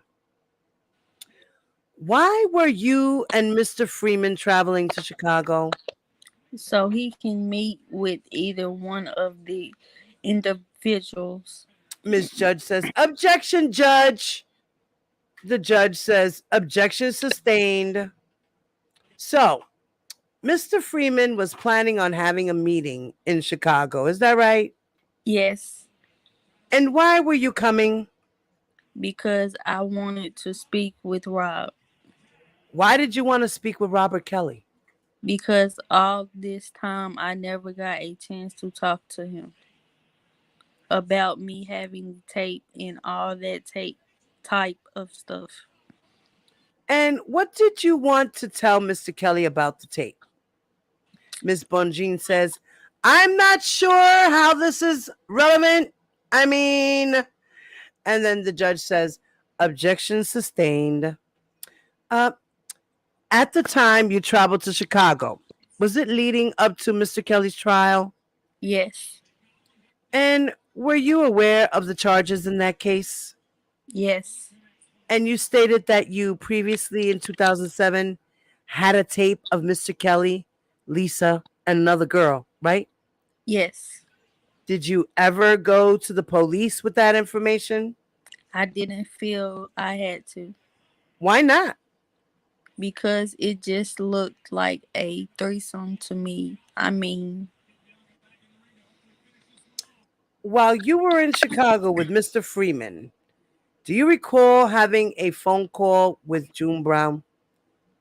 the second time you saying 2008? Correct. When you and Mr. Freeman came up before the trial. I don't recall. During the trip to Chicago with Mr. Freeman, did the two of you discuss having a press conference? I didn't know. Was there a press conference or did Mr. Freeman plan on having a press conference? Miss Leon says, objection, Your Honor. He already answered. He doesn't know about a press conference. The judge says, well, if he knows, he can answer. Did Mr. Freeman plan to hold a press conference in Chicago? No. Did you participate in any press conference in Chicago while you were here in 2008? No. One moment, Your Honor. The judge says, "Is that it?" Miss Pizzolo says, "Nothing further." The judge says, "Cross exam." So now is Mr. Brinley. And Mr. Brinley, as we know, is Mr. McDavid's lawyer. Cross examination on Daryl's behalf. So now I'm going to be Mr. Brinley and you're going to be Keith. So is that the Q or the A? Yeah, you're the A, I'm the Q. Okay. Okay. Good afternoon, Mr. Murrell. My name is Bo Brinley. I represent Daryl Mcdavid. How are you doing? Now, Mr. Murrell, it's correct to say that you are friends with Chuck Freeman, correct? Correct. And you describe Chuck Freeman as a street guy, right? Yes. Okay. Would it be fair to describe Chuck Freeman as a bit of a hustler of sorts? You wouldn't disagree with that, would you? I mean, if you say that, It could apply to him, right? I mean, it could. All right. And you were asked some questions a minute ago about a press conference that you didn't have anything to do with. But you understood from being there with Chuck that Chuck was trying to get money out of Mr. Kelly and using the press conference as leverage, right? I don't know about that. Oh, you don't know about that at all. Okay, fine. But obviously you do know Lisa Van Allen, right? Yes. And you said that you met Lisa Van Allen, and then shortly after you met her, you engaged in a sexual relationship with her, right? Yes. And you did have to keep that relationship. You knew you had to keep it a secret from Mr. Kelly, right? Yes. Yes. And so Ms. Van Allen, she also sent you money on certain occasions to hold for her, right? Yes. And you understood that that money was money that she had taken from Robert Kelly? Yes. Okay. She also sent you Mr. Kelly's diamond cross necklace, right? Correct. And you understood that she didn't have permission to take that from him, right? Yes. So you understood that she had stolen Mr. Kelly's necklace and sent it to you so she could get rid of it. Fair to say? Yes. All right. And it was Lisa Van Allen who asked you essentially or told you she wanted you to get some money for the necklace, right? Yes. All right. So that was her idea and her direction to take this necklace that she stole from Robert Kelly and try to convert it into cash, right? Yes. By going to a pawn shop, right? Yes. Now, you didn't think it was a very good idea to go to a pawn shop because you knew that thing was a lot more valuable than any pawn shop was going to provide, right? Correct. But you attempted to do what Lisa asked you, and the necklace got taken by the police, right? Yes. Okay.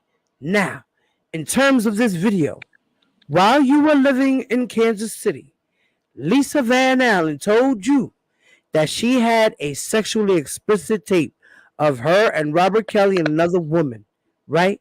Yes. Okay. And you told her you wanted to see it, right? Yes. And when you told her you wanted to see it, she sent it to you, right? Yes. And it wasn't it wasn't crazy for you to ask that. She was someone you had a sexual relationship already, right? Yes. So when she said she had a sexually explicit videotape of her and a superstar, and you said you wanted to see it. That made sense in the context of your relationship, right? Yes. And so she sent you the tape, right? Yes. And she didn't tell you that there was anything improper about that tape, right? Correct. She didn't suggest to you there was anything illegal on the tape, did she? Correct. Okay. And you watched the tape and you said it looked like just a regular threesome to you, right? Yes. Okay. And so she didn't suggest to you that she did not want you to watch it, did she? Say that again. Question again.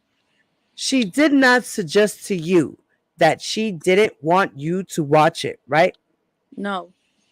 You made clear you were going to watch it, right? Correct. She sent it to you because you asked to see it, right? Yes. Okay. And you showed it to Chuck Freeman, right? Yes. You showed it to Ernest Dixon, right? Yes. You showed it to Marlon Hatcher, right? Yes. You showed it to Nicole Anderson, right? Yes. When you showed it to Mr. Freeman, he didn't suggest to you he saw anything wrong with it either, did he? No. Now, the tape that Lisa Van Allen sent you, the threesome tape that you saw, the one that she sent to you, that one only had one scene on it, right? Yes. The only scene was Lisa and Robert and a third woman, right? Yes. And it looked like a regular threesome, basically, right? Yes. Miss Bozzolo says, objection, asked and answered, and characterization. Judge says, overruled. Okay. It looked like a regular threesome to you, right? Yes. Like any kind of porno you might see, only the difference was it had a superstar in it, right? Yes. Now, eventually, Lisa Van Allen told you that Robert Kelly would pay $200,000 or so to get the tape back. Is that right? Yes. Okay. So when the idea of giving this tape back to Mr. Kelly came up, it came up because Lisa Van Allen told you that it was going to be about money, right? Say that question again. Lisa Van Allen made it clear to you as soon as the idea of returning the tape came up. She made clear to you it would be for money, right? Yeah. She said yes. She's the one that raised the idea of getting money for it, right? Yes. She called me and said that they wanted the tape back and that he said he would offer 200 or some $1,000. 250,000, 250,000 or something like that for the tape. All right.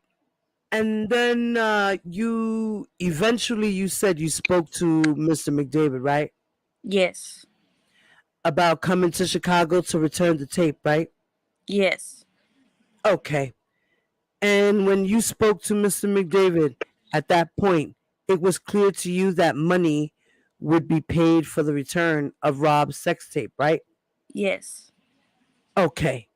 And you, at this point in time, that Rob was under investigation or had been charged with a crime involving sex tapes, right? Yes. Okay. And so, when you found out Rob would pay a lot of money to make sure that somebody didn't have a threesome tape of him while he was on trial for a sex tape, that made sense to you too, right? Yes. Okay. Now, the video that you had before you went to Chicago, you made a copy of it, right? Yes. So you took the videotape that you had and you copied it onto a second videotape, but shorter, right? Yes. Okay. So the only copy that existed was, let me put it this way, there was the original tape. Uh-huh. And then that was one videotape cassette, right? Cassette. And then there was a second video cassette tape that was then the copy, right? It was like a CD. I put it on a CD. So so it was a CD that you had that was the second copy. Yes. All right. So the copy that you took to Chicago was not a video cassette tape. It was a CD, right?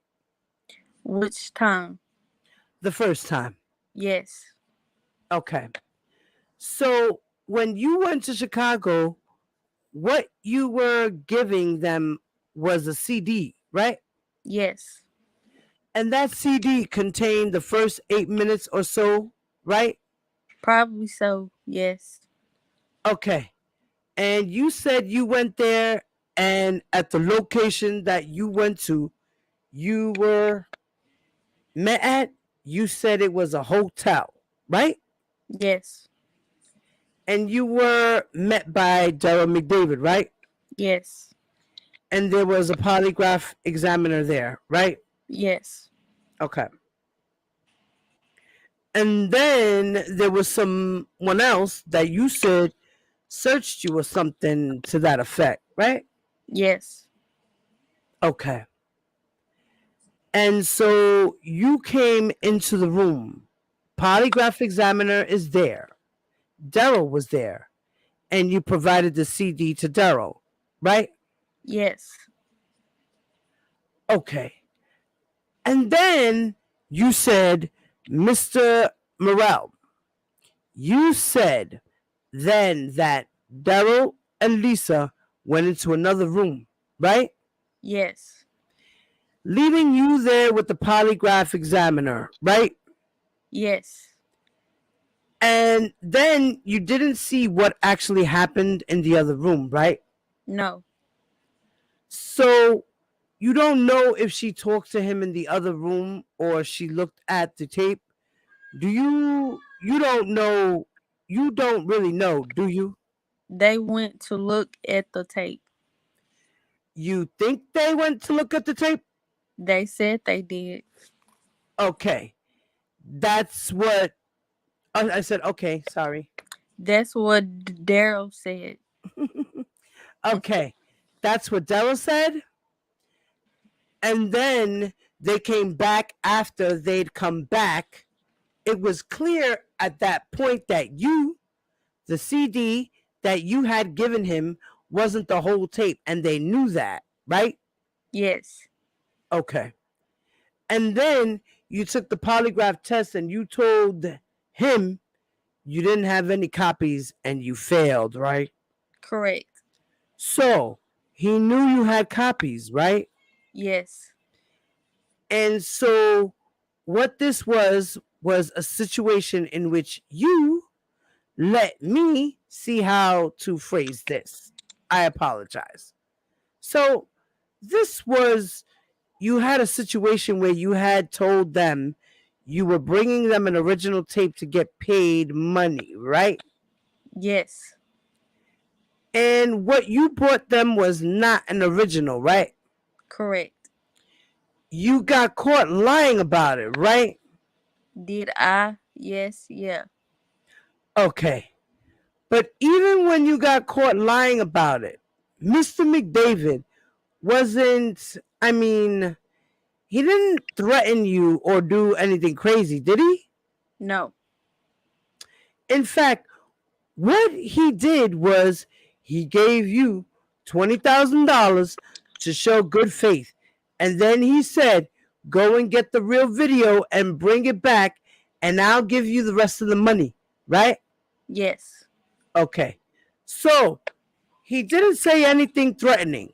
He didn't say anything at all that was a problem in your mind.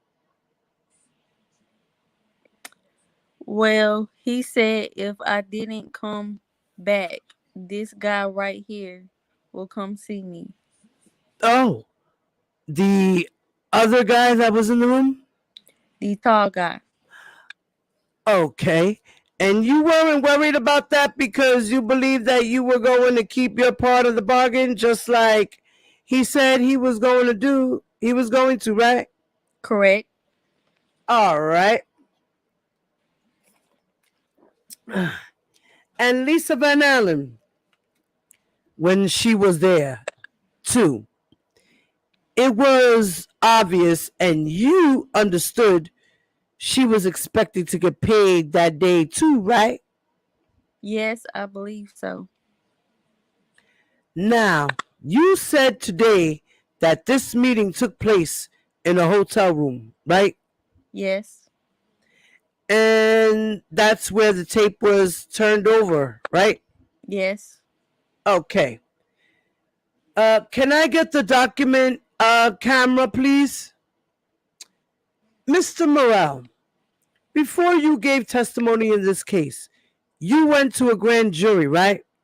Yes. And when you went to a grand jury, you had a prepared grand jury statement, correct? Correct. That was sworn under oath as being truthful and accurate, correct? Yes. Okay. And you signed. Well, let me show you something here. You recognize this document as the grand jury statement of Keith Murrell, correct? Correct. Let me move my arm out of the way. You've seen that before, right? Yes. Okay. And this document, the grand jury statement of Keith Murrell, at the end of it is your signature, right? Yes. At the end of it is a date, right? Yes. Okay. And you signed and swore that it was all true after reviewing it, right? Correct. Okay. Now, I want to show you a portion of this document. I'm going to direct you to page 4 of your sworn grand jury statement and this paragraph that begins, when I flew. Okay. Okay. What you said in your sworn grand jury statement and what you swore was true is, when I flew to Chicago, I brought with me an 8 or 9 minute snippet of the video and I left the original tape at home in Kansas City. When I arrived in Chicago, I was told to go to an office building. When I got there, inside the office was Daryl, June, Lisa, a polygrapher, and a big guy I assumed was security. And it says, the big guy patted me down and did a physical search. I had the snippet of the tape with me, and I gave it to Daryl and June. That's what you said in the grand jury, correct? Correct. Okay. You also were interviewed by agents in this case before you went to the grand jury, correct? Correct. All right, let me take a quick break real quick, guys. I got to use the bathroom. I'm sitting here drinking all this water. I'm going to put on some music in the moment so you guys won't be bored here. I'm going to put on my music where I won't get striked. Yeah, because they love to strike. Heck yeah. They love striking for music. Instagram, whatever, wherever. Give me a second.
Hey, Uncle Adams and everybody.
Okay, I'm back, guys.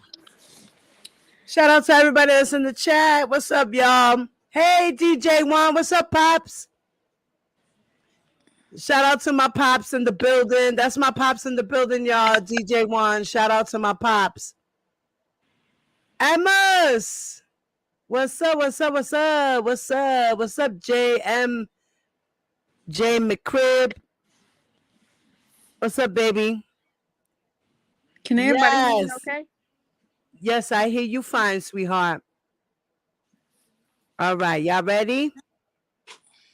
Let's get back into it. What time are you starting at, Miss? He I've said been on. that. I'm about to cut it off at about like 3:30. In about like 3.5 hours. So, you want to help me read Amos a little bit, Papito? Or Pops, you want to come up? I pinned the link to the chat. You want to read a little bit, Pops? You wanna be Keith Murrell? Or you wanna be the lawyer? Give me a break from reading for a few minutes. Yes. That's why I'm up here. You do, Pops? You out. All right, so look, Pops. I pinned the StreamYard to the top of the chat. Hit it. Hit the link there. It's the StreamYard link. It's highlighted in blue at the top of the chat. Right? It should be there, guys. You said, nah, I'm good. I'm going to smack you. Really? Don't be gassing me up like that, Pops. You can't be gassing me up like that. You cannot be gassing me up. Your pop seems so cool. Yeah, he is. He's a DJ. Yeah. He is. He's a DJ. He does house music and stuff. Matter of fact, put your link up in there, Juan, so people can follow you.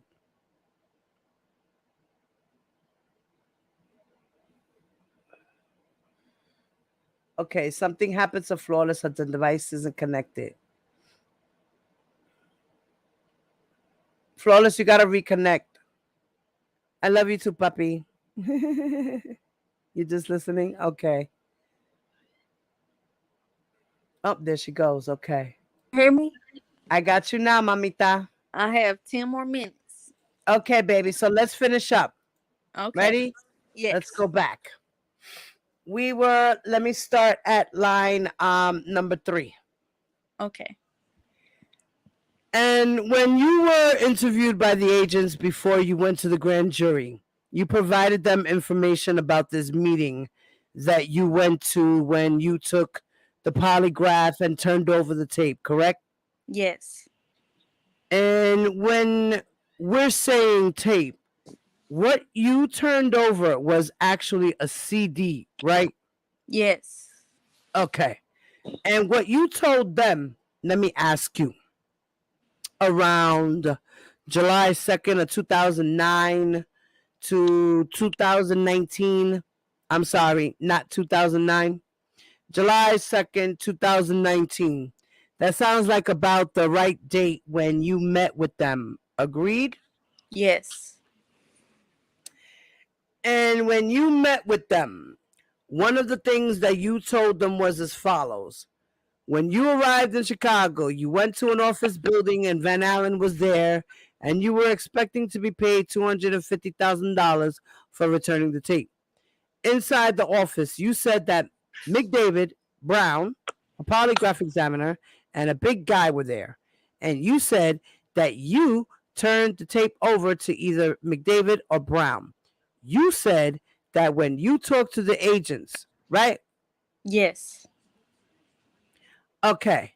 So at that meeting with Lisa Van Allen, when the CD was turned over to when the CD was provided for viewing or for review, as you said, at that meeting, when you do recall at that meeting, or you did recall when you spoke to the agents, an incident where during that very first meeting, Lisa Van Allen was crying about something.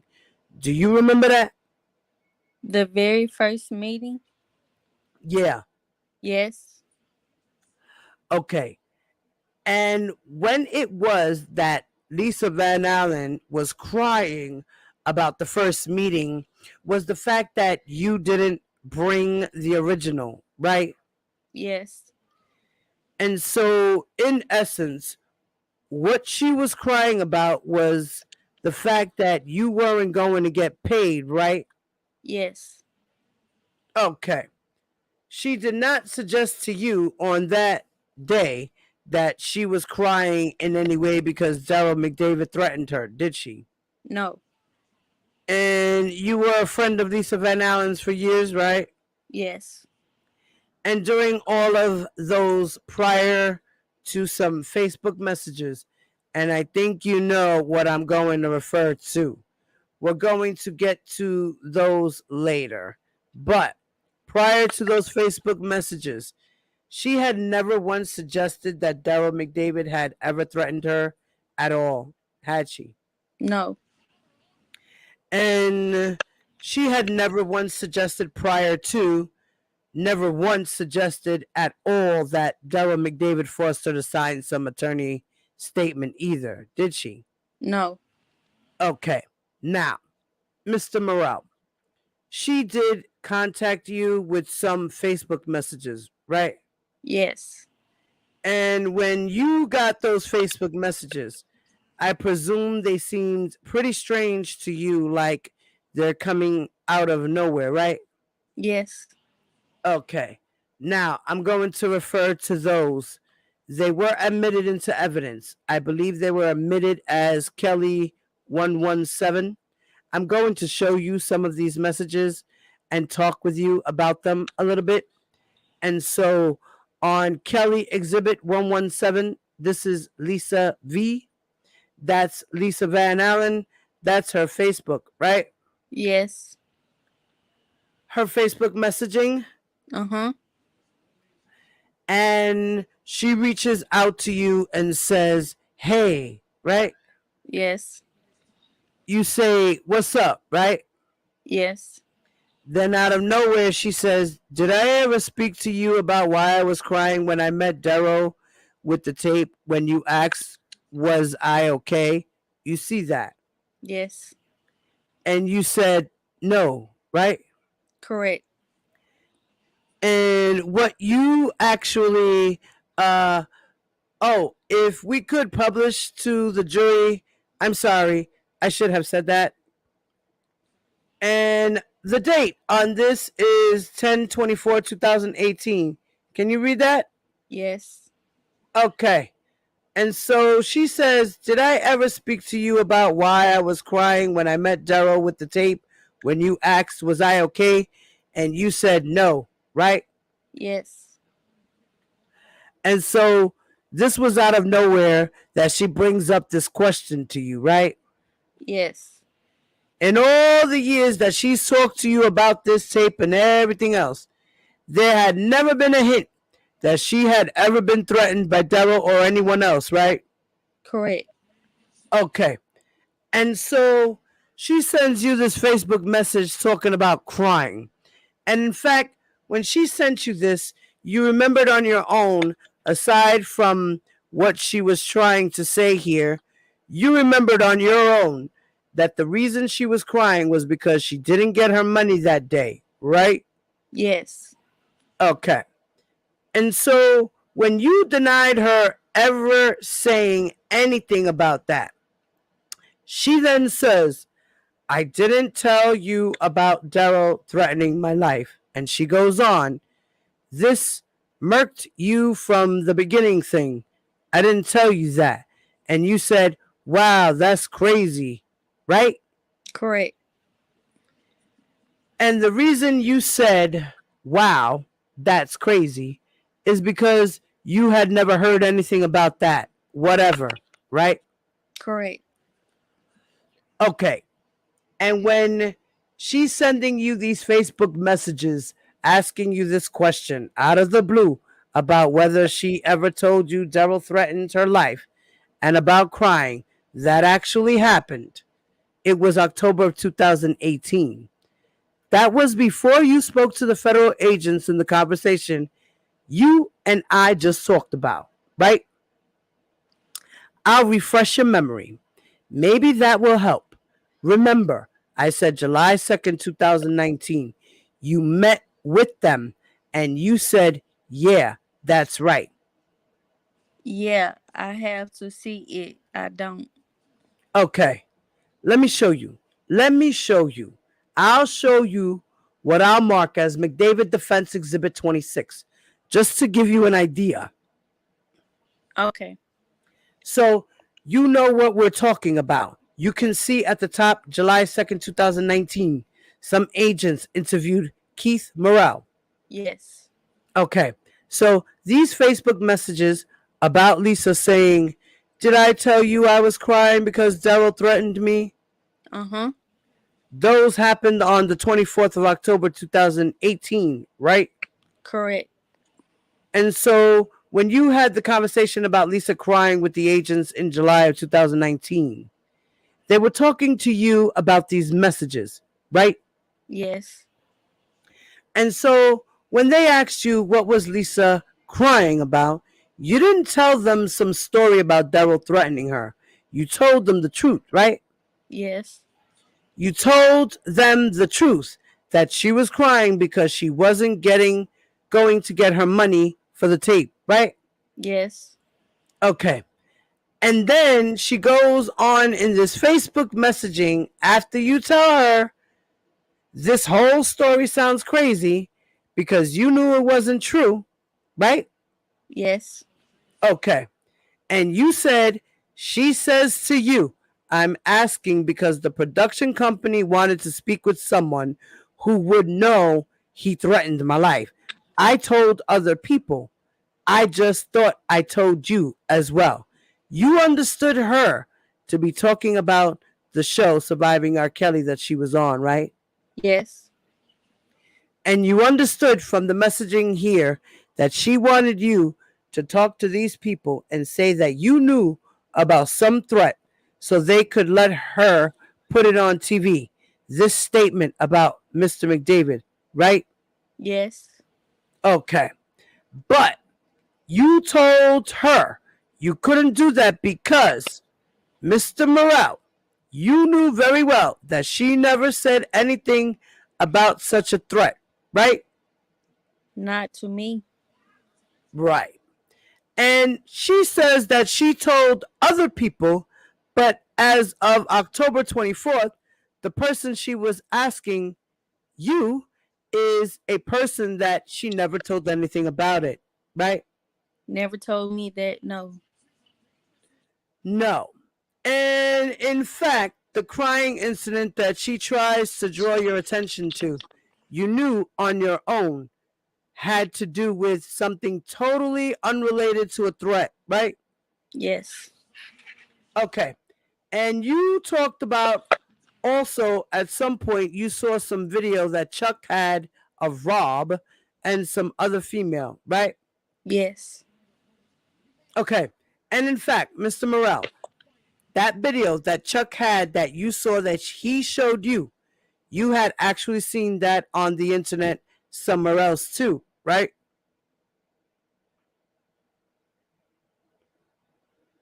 Flawless? Flawless, you there? Oh, there you go. Oh, okay. I don't know what happened. She went out. All right. I know she only had a few minutes with us too. So thank you guys. Thank you, Juan. Okay. So let me continue. Where were we? Line 5. Okay, so he says no. Then Brindley says, okay, are you sure about that? Yes. Miss Pozzolo says, objection, asked and answered. Mr. Brindley says, that's fine. I want to ask you again about the statement you made to the agents on July the 2nd of 2019. Just a minute. Mr. Murrell. I'll find it. Well, let me put it to you this way. Aside from the internet thing, the two scenes that were on the video that Mr. Freeman showed you, those two scenes, you never saw them on any tape that you had, did you? Correct. Okay. Oh, somebody popped up. Let me see if she came back. Oh, she came back. I was just calling to tell you I can come back later on, but I'm about to get ready and go. Okay, baby. Yeah, I kind of figured you were getting ready to go, mamita. I remember you said you only had 10 more minutes. Yeah, but I can still read later on if you coming back. Okay, baby. So if I'm still here, I love you, mama. Thank you so much, baby. Love you too. And happy birthday again, sweetheart. Thank you. You're welcome, mommy. Thank you. Bye-bye. Bye. Okay.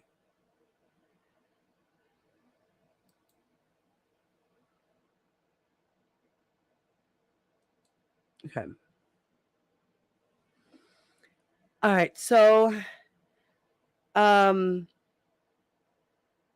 Keith Murrell says, correct. Okay. The tape that you had, which you said looked like a regular threesome between Robert and Lisa and another woman, it didn't have anybody talking about the age of any body parts that sounded inappropriate, did it? Correct. Okay. During these conversations with Lisa in the Facebook messaging, she asked you for Chuck's number, right? Yes. And it sounded like she was trying to see if Chuck had a copy of some other video. It sounds like what she wanted was that what you could tell, right? I know she wanted to speak with him. She wanted to speak with Chuck about something related to a video, right? I believe so. Yes. Okay. Just 1 second, Mr. Murrell. When she asked you if you could talk to these people from Surviving R. Kelly about some incident that you actually had no information about, you told her, no, I'm not willing to do that, right? Yes. You also said to her the following: call Chuck. He will love to get on there with you. Laugh out loud, right? Yes. And what you meant by that was give Chuck a call because he would love to get involved in some sort of sensational story on TV. That's what you suggested, right? Yes. And because it seemed to you that that's exactly what Lisa was doing as well, right? Ask that question again. It seemed to you that's what Lisa was doing when trying to get talk to you about verifying something you didn't know about anything about. I'm just I knew I didn't want to do it, right? But you thought Chuck and Lisa, they both seemed like they might want to, right? I guess. Yes. Okay. Now, coming back once again to the interview that you did on July 2nd of 2019. You said we were talking a minute ago about Chuck showing you videos of Mr. Kelly on a checkered floor and in a bedroom, in a living room and a bedroom. You remember that, right? Yes. Okay. All right. Thank you. My mom just bought me some. Look, Grandma just bought some. What is this? Little Munchkin donuts. Give them to your sister. Your sibling.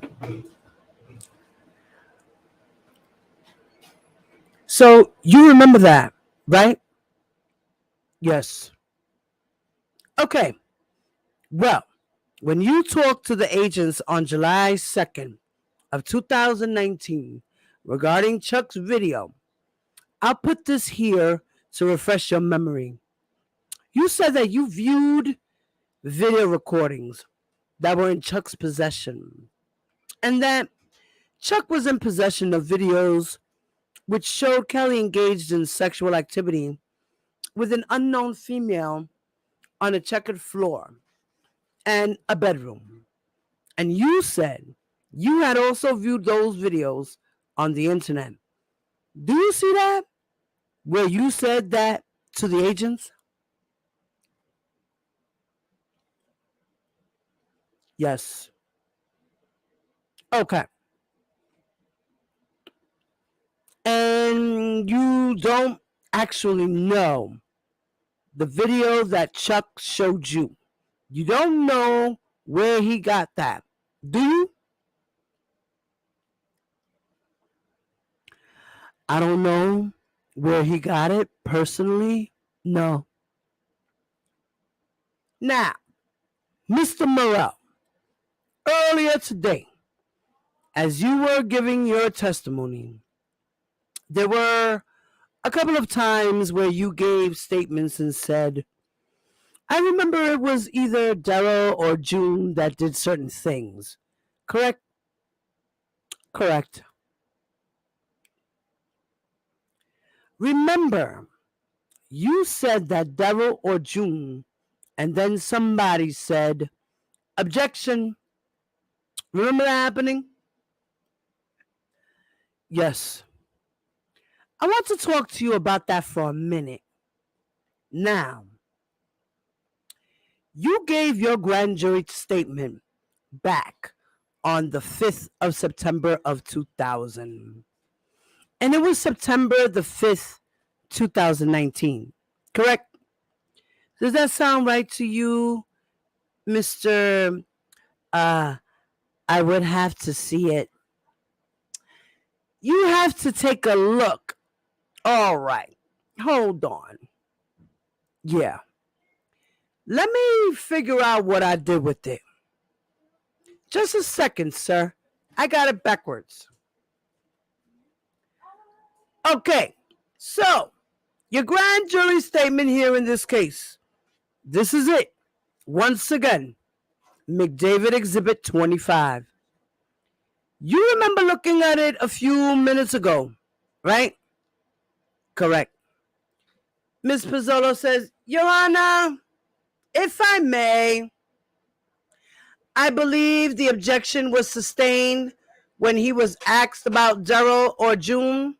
So I'm not sure where Mr. Brindley is going with this. He was not permitted to answer those questions.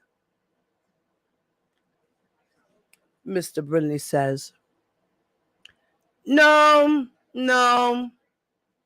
He answered certain questions that will make it relevant, Judge. I know. I'm not going to do anything improper. The judge says, Sorry about that, guys. The judge says, I don't know what the objection is. Mr. Brindley says, I don't either. Let's proceed. The judge says, when you get a question on, then Mr. Brindley says, okay. The judge says, objection. I'll rule. Mr. Brindley says, all right. The question was, you recognize your grand jury statement, Mr. Murrell, correct? Yes. Okay. And on the last page, you see your signature and you remember it was on September 5th of 2019, right? Correct. All right. Some almost 3 years ago now, right? Correct. Okay. And you testified earlier today that when you were called on the phone about the tape, it was Daryl that called you, correct? Yes. All right. Now, when you gave your grand jury statement on the 5th of September of 2019, of course, you obviously were talking about these same subjects, right? Correct. But when you gave your grand jury statement on September the 5th, what you indicated then about this tape was, I was contacted by either Daryl Mcdavid or June Brown, but I can't remember which one. That's what you said to the grand jury, right? Yes, that's because I was contacted 2 different times. So I just say either one of them. Okay, so what you said was, at that time, I was contacted by either Daryl or June, but I can't remember which one. Correct? Correct. And then you said to the grand jury, whether it was on the phone, either Daryl or June told me he knew I had a copy of a sex tape, right? Yes. Okay. And then you testified today that the person who actually made these calls to you was Daryl, right? Yes. Okay. They both called me, though. That's what I'm saying. They both called me 2 different times. Okay. So then it's fair to say that you met with the U.S. attorneys associated with this case yesterday, right? Yesterday? Yes. Or talked with them yesterday? Yeah. Okay. And when you talked to them, they talked to you about your grand jury statement and these incidents where you said Daryl or June, right? Correct. Okay.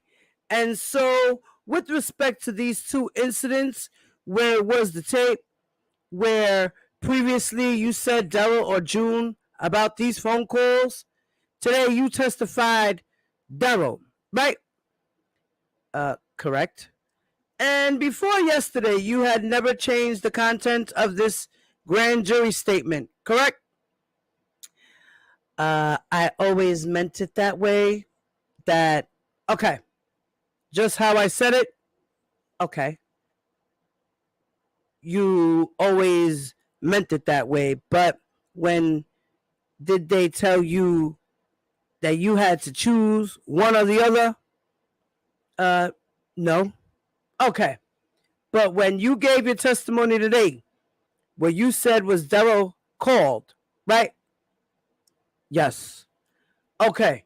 And when you gave your grand jury testimony on the 5th of September 2019, talking about what you did with the tape, you said, I gave it to Daryl and June, right? Yes. And today you testified that it was just Daryl that you gave it to, correct? That was meaning June picked me up and then I gave it to Daryl once I got there. So that's why I said Daryl and June. So in the grand jury statement that I'm correct, you said Daryl and June, and then after meeting yesterday with the U.S. attorneys, today you testified it was Daryl that gave the tape to, that you gave the tape to. That's correct, isn't it? Yes, but I just said how I meant it, though. Okay, I understand. Yeah. Mr. Brindley says, can I have a moment, Judge? The judge says, okay. Mr. Brindley says, I have no further questions for Mr. Murrell. Thank you for your testimony, sir. The witness says, thank you. The judge says, next. Anybody want to ask any questions? Miss Bonjean comes and says, I have a couple of questions. I wasn't sure if Miss Judge wanted to go. The judge says, all right, couple of questions.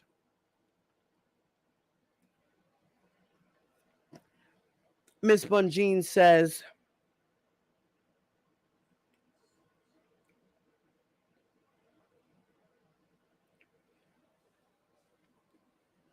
so now the judge says, Miss Bonjean, you may ask him question.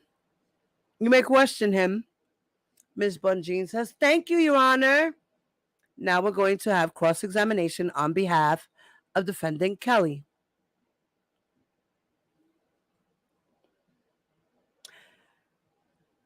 Good afternoon, Mr. Murrell. How you doing? Good. My name is Jennifer Bonjean. I represent Mr. Kelly. We have just a couple of questions for you, okay? Of course.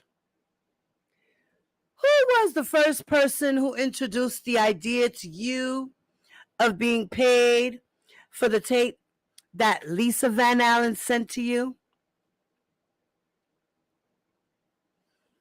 Lisa. Did you tell Lisa you were shopping the tape around in the media? I played with her a lot before, so I did tell her yes. Okay. And I didn't say the media. I said, just joking around, been like, I can get this sold or something like that, just because she used to get mad when I play like that. So yeah, I did say that. Okay. So she introduced the idea to you. You never called Mr. Kelly and said, you have to pay me X amount of money and I'll return this, right? Correct. Now, the money that Lisa had sent you over the years that she was asking you to hold, that you understood to be Mr. Kelly's money, did she at times come retrieve that money? Yes. Did she tell you that Mr. Kelly's jewelry that she sent you was worth $100,000? I don't think she knew. I don't remember. So I'm going to say I don't recall. Do you remember telling the agent on July 2nd of 2019 that she had sent you a piece of Kelly's jewelry, which she told you was valued $100,000? I could have said that, but I don't recall, though. Okay. You're not suggesting you didn't say that. Correct. All right. It sounds like you and Lisa had a falling out after the money. Miss Bonjean says, we'll strike. Well, strike that. Miss Bonjean says, first of all, when you went to pawn this necklace that was at her direction, right? Correct. And it sounds like you had a falling out after that because she didn't believe you that the necklace had been confiscated by the police, right? I wouldn't say we had a falling out. She just stopped believing me as much as she used to. I see. Yeah. Did she think you pocketed it? I don't know. She said she didn't, but I knew we wasn't the same. Okay, Miss Bunjean says, that's all I have. Thank you. The witness says, thank you. The judge says, anything further? Miss Leon says, yes, Judge. Miss Judge says, yes, Judge. Now it's going to be cross-examination on behalf of defendant Brown by Miss Leon. Hi, Mr. Murrell. How you doing? I represent Milton Brown, okay? Okay. Just a few follow-up questions for you. During any of your meetings, let me start like this. During your first meeting in that office building, you and Lisa didn't go together, correct? Correct. Okay. In fact, you stated that Lisa was already there when you got there? Yes, I believe. Okay. And in your grand jury testimony, you stated that you were told to go to that office building, right? Yes. So, you were not told that Milton Brown was going to pick you up? You were not told that Milton Brown was going to pick you up. You were told you were going to go to the office building. Yeah. Yes. Okay. The truth is, he did not pick you up, correct? You don't want any more? Oh, you took another. Okay. The truth is, he did not pick you up, correct? I don't recall who picked me up the first time, but the second time, yes, he did. Okay. The first time, he did not pick you up, correct? I don't recall. Well, here's the thing. He drove Lisa there, correct? I don't know. And you just stated a second ago that he was already there when you got there? Who? June? Yes. Okay. You said that in your grand jury testimony, right? You said that in your grand jury testimony, right? I believe I have to see it, but I have to see that. Okay. So, I'm just going to walk up and show it to you. Okay. Okay. Okay. That's fine. That third sentence. When I got there. Read it to yourself. Yes. So, it's correct. You stated that he was already there. Yes. So, he could not have picked you up the first time. Probably not. Yes. Okay. But because you place Brown with Lisa in that office building. Say that again? Okay.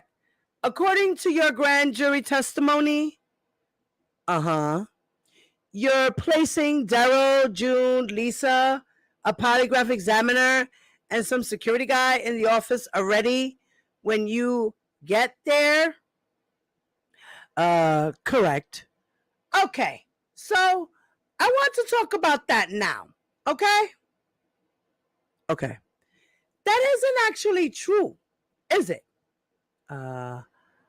What's not true? Milton Brown was not in that office building when you got there. He was there that day. Yes. He was there that day. The truth is, he drove Lisa there. Lisa went into that building on her own and he waited outside for her. I know when I got there, he was there. I don't have a reason to make that up.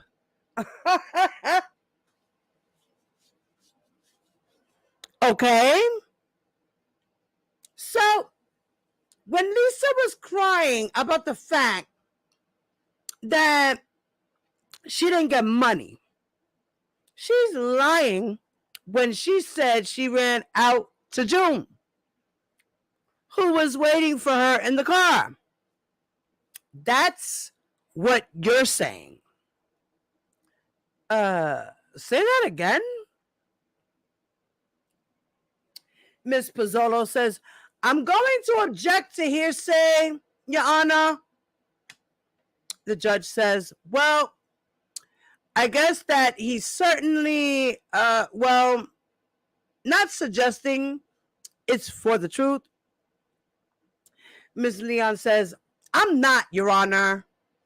Miss Pozzolo says, foundation. The judge says, fine. So, overruled. You can answer. What was the question again? When Lisa says that she ran out of the office building crying and she told June what happened, she's lying. That's what you're saying. I didn't say she was lying. So, how can June be outside in the car waiting for her when she runs out and be in the building at the same time? This is the first time. Miss Pozzolo says, objection. The witness says, I heard. Miss Pozzolo says, foundation. What meeting are we talking about? There's been several meetings. Miss Leon says, the first meeting, the only meeting I've been talking about. Miss Pozzolo says, what date? Miss Leon says, you don't know the date of the meeting. Miss Pozzolo says, I'm sorry. What first meeting? There's multiple meetings with Lisa and multiple meetings with this witness. So I want to make sure we're talking about the same meeting. The judge says, got that straight. And Miss Leon says, the first polygraph exam meeting that you had. Okay. Where you said Lisa was crying. Uh-huh. Because she didn't get the money. Yes. Right? Yes. Okay. We're on the same page. Correct? Okay. She stated that she ran out crying to Milton Brown. I didn't see that. She also, I didn't see her run out. She also stated he was never in that building. If she stated that, that was a lie. If she stated that, that was a lie. I seen him. He was there. Okay, so let's talk about the second meeting. She's also lying when she says that he took her. Is that what you're saying? I guess. I mean, I seen him there. So I don't know if he took her and left. I don't know. Okay, so you know Milton is an assistant, right? Correct. And so you've worked with Mr. Kelly before. Yes. And you know that Mr. Kelly doesn't book his own flights, right? Yes. He has people to do that for him, right? Yes. Miss Bonjean says, object. Object. The witness says, I don't know it for a fact, but yes, I believe it. Miss Bonjean says, I'm going to object to any foundation about what this man knows about Mr. Kelly's personal. Miss Leon says, I'll move on, Judge. Miss Leon says, in your time working under Mr. Kelly, were you booking any of your own flights? No. Okay. Assistants book the flights or managers. And then Mr. Brindley says, Judge, I would object to speculation. I'm not sure. Do you know who booked your flights? I don't know exactly. I just know that we would get a call and say, this is where we need to go. This is okay. What we're doing. So I don't know. Okay. Yeah. No further questions, Your Honor. Ms. Pozzolo says, brief redirect, Your Honor. The judge says, quickly. Now we have redirect examination by Ms. Pozzolo. Mr. Murrell, on cross-examination, you were asked about a meeting you had with the government yesterday, correct? Yes. Who was present at that meeting? My lawyers. Somebody just pop up backstage. Oh, Latanya's back. Hey, Hey, Latanya. I decided to come back up again. All right, cool beans, Mama. Thank you. You're welcome. All right, so we were at. I'll start at line 18. Okay. Okay. Let me make it. I can see it pretty good. Yeah. Okay. I just finished doing my show and I saw you live and I said you probably need a little bit more help. Yes, ma'am. Yes, ma'am. We're almost done with it. Okay. So, okay, we're line 17. Okay, so that's you, line 17. Yes. So, who was present at that meeting? My lawyers? And was I there? Yes. And an agent from his? Yes. And when I came to the meeting, did I tell you why I needed to speak with you? Yes. Was it regarding a ruling by the court regarding your testimony today? Correct. And what did I explain to you? That I cannot say. Mr. Brindley says, objection, hearsay. Ms. Pozzolo says, Your Honor, he was crossed about this and insinuated that the government told him what to say. Mr. Brindley says, it was not insinuating anything about the government telling him what to say. Go ahead, ask him. It's fine. The judge says, he may answer. Yeah. That I cannot say Daryl or June. So don't say anything like that. Just something different, I guess.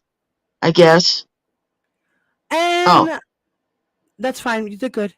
And was that based on a court ruling that it was speculative to say either or, correct? correct. Mr. Brindley says, speculation by the witness as to what the basis was. And when I was explaining the court's ruling prior to your testimony today, who stated that it was Daryl that made the phone call?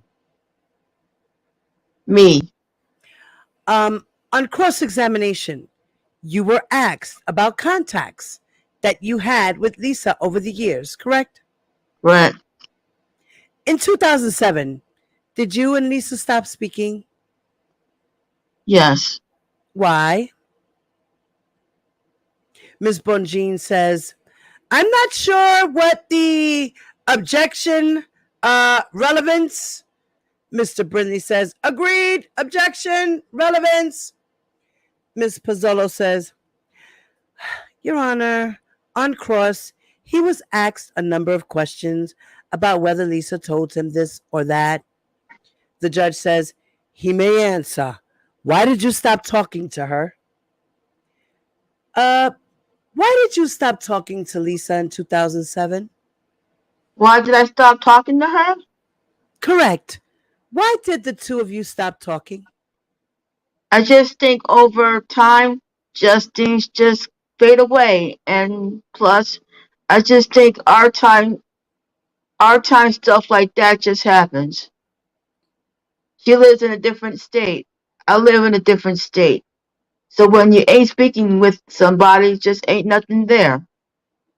So, after 2007, Lisa wouldn't necessarily be reaching out to you with everything that was going on in her life after that point, correct?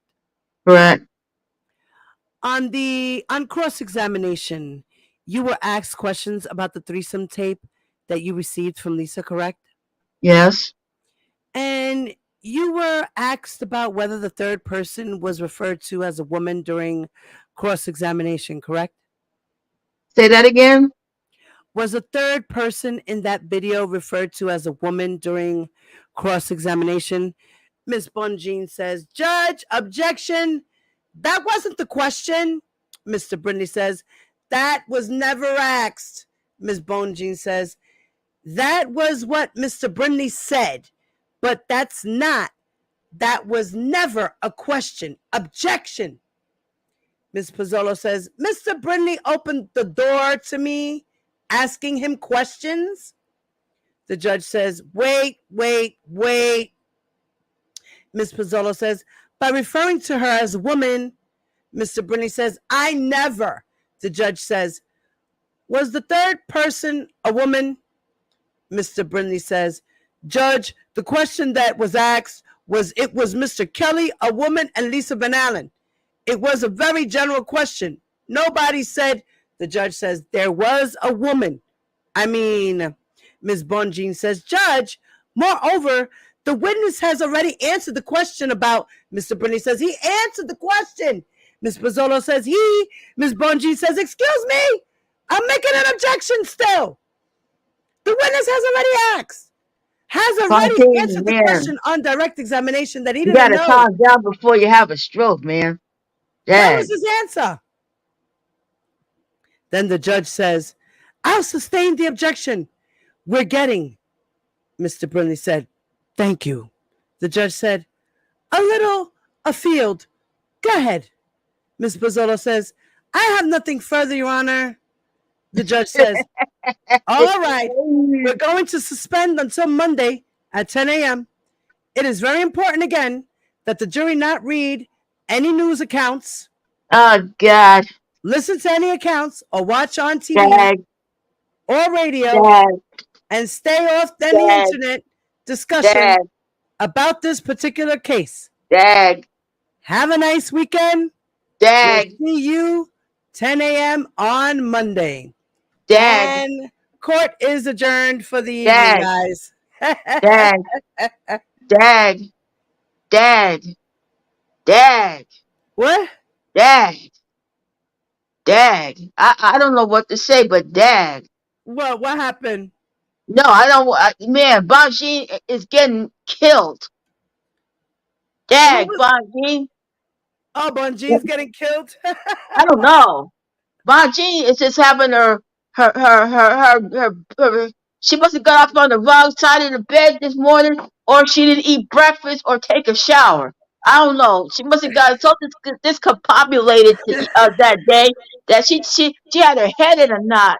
She's probably drinking a can of vodka right now, just trying to get herself drunk to go to sleep at night. Dang. I mean, I can imagine because this case is something horrible for her. Well, listen, Divine, it's a whole web. It's not just R. Kelly, it's everybody freaking involved. And like I said before, he had, it's you know it's what? he had his entourage helping him Yeah, out with yeah. everything, It was to everything. cover up But like I crimes, said, to oh, I'm sorry. But like I said before, if you're gonna make a sex tape, you better freaking hide it somewhere where you know where it is. Okay, and don't give it to nobody but you and your mate. Because if it goes out, it's gonna hit the fan. And I said that earlier. If you're gonna have Right. a sex tape, just burn it or Right. just put it in a safe deposit box. Put it somewhere where you know where it is, so nobody will freaking find it. Didn't anybody learn from Pam and Tom when their sex tape went viral all over the freaking news? And Well, it was ruining Pam's career. Tommy didn't really freaking care about if it ruined his career or not. But Pam was worried about it. If you saw the movie that they did, well, that's just a cautionary tale. right. You Well, know, If- in this case, we have a really big circus because yeah, it's more than a a circus. lot It's of a lot of a lot oh of the God, people were they were protecting him, and then he well, hurt well, a lot of people. So there well, was a lot of back and forth in his life you with know what? people. Wait, hold on one second, Tanya. There was a lot of people in his life going back and forth with him. They would leave him, they would come back, they would leave him, they would come back. He would trust them, he would not trust them. It was a lot of that going on because he kept trusting people because these Oh God, people were the people who were yes men. yep, yep. And They that's the always told, problem, is that a lot of the people around him were yes yep, men. yes, man. But they always told you leave the streets freaking alone. Yeah. And people never seem to learn that lesson. If you're gonna be famous, you better have somebody that's competent behind your back, not all these different people from the street that you grew up with. That's what they Yeah, always he tell you. he no, he had relatives working with him. And he Yeah, yeah, also had people that were off the streets that just were like, "Oh my God, I love you and I'll do anything for you." And yeah. then he That's just the, yeah. Don't adapted make them. He just yeah, adopted them and said, "Oh, you're my nephew. Oh, you're my niece. Oh, you're my yeah. cousin. Oh That's my God, sister. That's my goddaughter. That's my yeah. god They're sister." not. They're strangers. They're strangers, man. Right. Strangers. Right. Strangers. Don't mix So, family with the streets.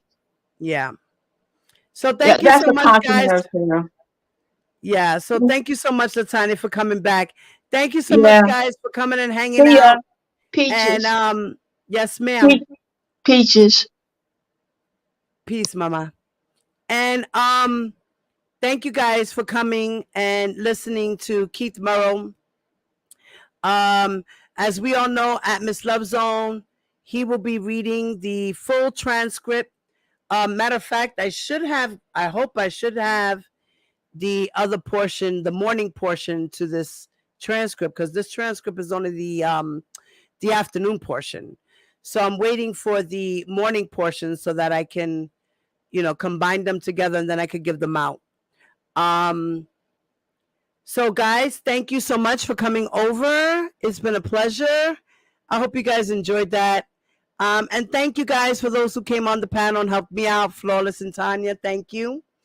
And also to remind you guys, matter of fact, I did get some cash apps. Let me see what our new pot is. Hold on. Let me see what our new pot is. I did get some cash apps while I was sitting here. So let's see what our new amount is, and I can put it up on the board. All right. So now we have $67, guys. So let me change my banner. Let me edit it. We are now from $12. We are now at $67.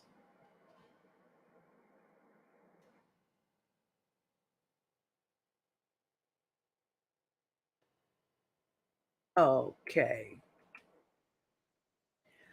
All right, guys. Thanks to those who donated today. Thank you so much.